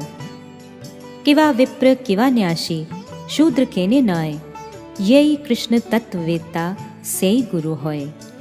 श्री चैतन्य चरितामृत मध्य लीला 8:127। सन्यासी ठाकुर ने भी विनीत भाव से परम गुरु के पाद पद्मों में साष्टांग दंडवत प्रणाम कर कहा, प्रभु, आप चैतन्य देव के पार्षद हैं। आपकी कृपा कटाक्ष से मेरे जैसे सैकड़ों अभिमानी सन्यासी पवित्र हो सकते हैं। आप कृपा करें। सन्यासी ठाकुर ने भक्त गोष्ठी के परस्पर व्यवहार को पहले सीखा नहीं था। गुरु और परम गुरु में परस्पर जिस प्रकार का व्यवहार देखा, उसी को सदाचार जानकर अपने गुरु के प्रति निष्कपट रूप से उसी दिन से वैसा ही व्यवहार करने लगे। संध्या के समय आरती दर्शन कर दोनों श्री गोद्रुम को लौट आए। क्रमशः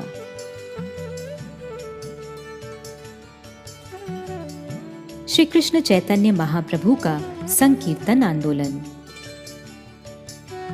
हे प्राणत पालक, हे पुरुषोत्तम श्री चैतन्य महाप्रभु, निरंतर ध्यान योग्य अनभिलाष कर्म ज्ञान से सर्वथा अनावृत निर्विशेष मायावाद शुष्क निर्भेद ब्रह्म अनुसंधान रूप ज्ञान चर्चा तथा अर्थ धर्म काम मोक्ष रूप कपटता के आवरण से मुक्त अप्राकृत कृष्ण भक्ति प्रदानकारी तीर्थों के आश्रय ब्रह्म संप्रदाय के आचार्य श्रीमद् अनंत तीर्थ के अनुगत श्री रूपानुग महाभागवतों के आश्रय स्वरूप सदाशिव के अवतार श्री अद्वैत प्रभु तथा ब्रह्मा के अवतार श्री हरिदास ठाकुर के आराध्य अपने भृत्य कुष्ठी विप्र वासुदेव के आरतीनाशक सार्वभौम भट्टाचार्य और प्रताप रुद्र आदि के लिए मुमुक्षा और बुभुक्षा रूप भव सागर को पार कराने वाली नौका स्वरूप आपके पद प्रांतों में मैं प्रणीति कर रहा हूँ। हे महाप्रभु, धार्मिक शिरोमणि श्री कृष्ण प्रेम के महाभाव की अधिष्ठात्री देवी श्रीमती राधिका की अप्राकृत कृष्ण विरह रूप विप्रलंब सेवा का रसास्वादन करने के लिए देवताओं के वांछित पद प्राणों की अपेक्षा दूसरी हार्या लक्ष्मी स्वरूपिणी विष्णुप्रिया देवी को परित्याग पूर्वक विप्रशाप के पालन के मिस संन्यास ग्रहण करता कनक कामनी प्रतिष्ठा रूपिणी माया के अन्वेषणकारी जीवों के प्रति अहेतुकी दया परवश हो सर्वत्र ही जिन्होंने अपने अभीष्ट प्राणनाथ गोपीजन वल्लभ का अनुसंधान किया था तथा आह्लादनी शक्ति स्वरूपिणी श्रीमती राधिका का अन्वेषण करने वाले उन राधा रमण का अनुसंधान जिन्होंने विरहिणी गोपी भाव से विभावित होकर किया था, आपके पद प्रांतों में मैं प्रणीति कर रहा हूँ। भगवान श्री कृष्ण चैतन्य महाप्रभु के अवतार के संबंध में श्रीमद् भागवत में स्पष्टतः निर्देश है। कृष्ण वर्णम त्विषा अकृष्णम सांगोपांगास्त्र पार्षदम यज्ञ संकीर्तन प्रायर यजंती ही सुमेधसः। अर्थात जिनके मुख से सर्वदा कृष्ण इन दो वर्णों का सर्वदा कीर्तन होता है, जिनके अंग श्री नित्यानंद तथा श्री अद्वैत प्रभु उपांग तदाश्रित श्रीवास आदि शुद्ध भक्तगण अस्त्र श्री हरिनाम शब्द एवं पार्षद श्री गदाधर दामोदर स्वरूप रामानंद रूप सनातन आदि हैं। जिनकी कांति अकृष्ण अर्थात पीत या गौर है, उन्हीं अंतः कृष्ण बाहिर गौर राधा भाव द्युति सुबलित श्रीमद् गौर सुंदर का कलियुग में बुद्धिमान व्यक्तिगण संकीर्तन प्रधान यज्ञ द्वारा अर्चन करते हैं। ऊपर के श्लोक संकीर्तन धर्म के प्रवर्तक श्री चैतन्य महाप्रभु का प्रणाम मंत्र है। इसमें कली काल में कलहित जीवों का उद्धार एकमात्र हरि संकीर्तन यज्ञ द्वारा श्रीमन महाप्रभु के भजन से ही हो सकता है, ऐसा दिखलाया गया है। कलयुग में जिस तरह हरिनाम संकीर्तन के प्रभाव का शास्त्रों में उल्लेख है, उसी तरह कलयुग में साधारण परिस्थिति किस प्रकार की होगी और उस स्थिति से मानवों का परम मंगल कैसे होगा, इसका भी उनमें उल्लेख है। अमल पुराण श्रीमद् भागवत के 12 स्कंध के 2 अध्याय में इस विषय की विशद आलोचना की गई है।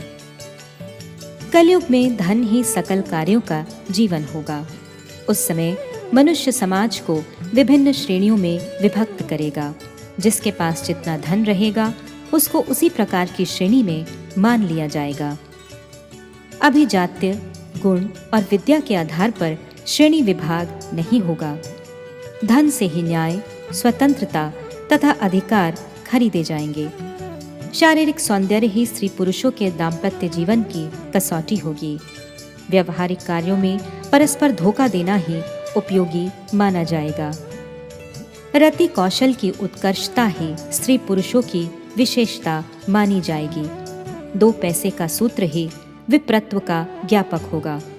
गौरिक वसन दंड अजीन प्रभृति चिन्ह समूहे एक आश्रम से दूसरा आश्रम स्वीकार करने में अथवा आश्रम परिचय का एकमात्र कारण होगा। कलयुग में धनहीन होने से न्याय मिलना कठिन होगा। वाक चपलता पांडित्य की परिचायिका होगी। गरीबों को असाधु तथा दाम्भिकों को साधु माना जाएगा। परस्पर की स्वीकृति से ही विवाह कार्य संपादित हो जाएगा। बहुत दूर जाने वाले तीर्थयात्री समझे जाएंगे। क्रमशः श्री अभय चरण भक्ति वेदांत।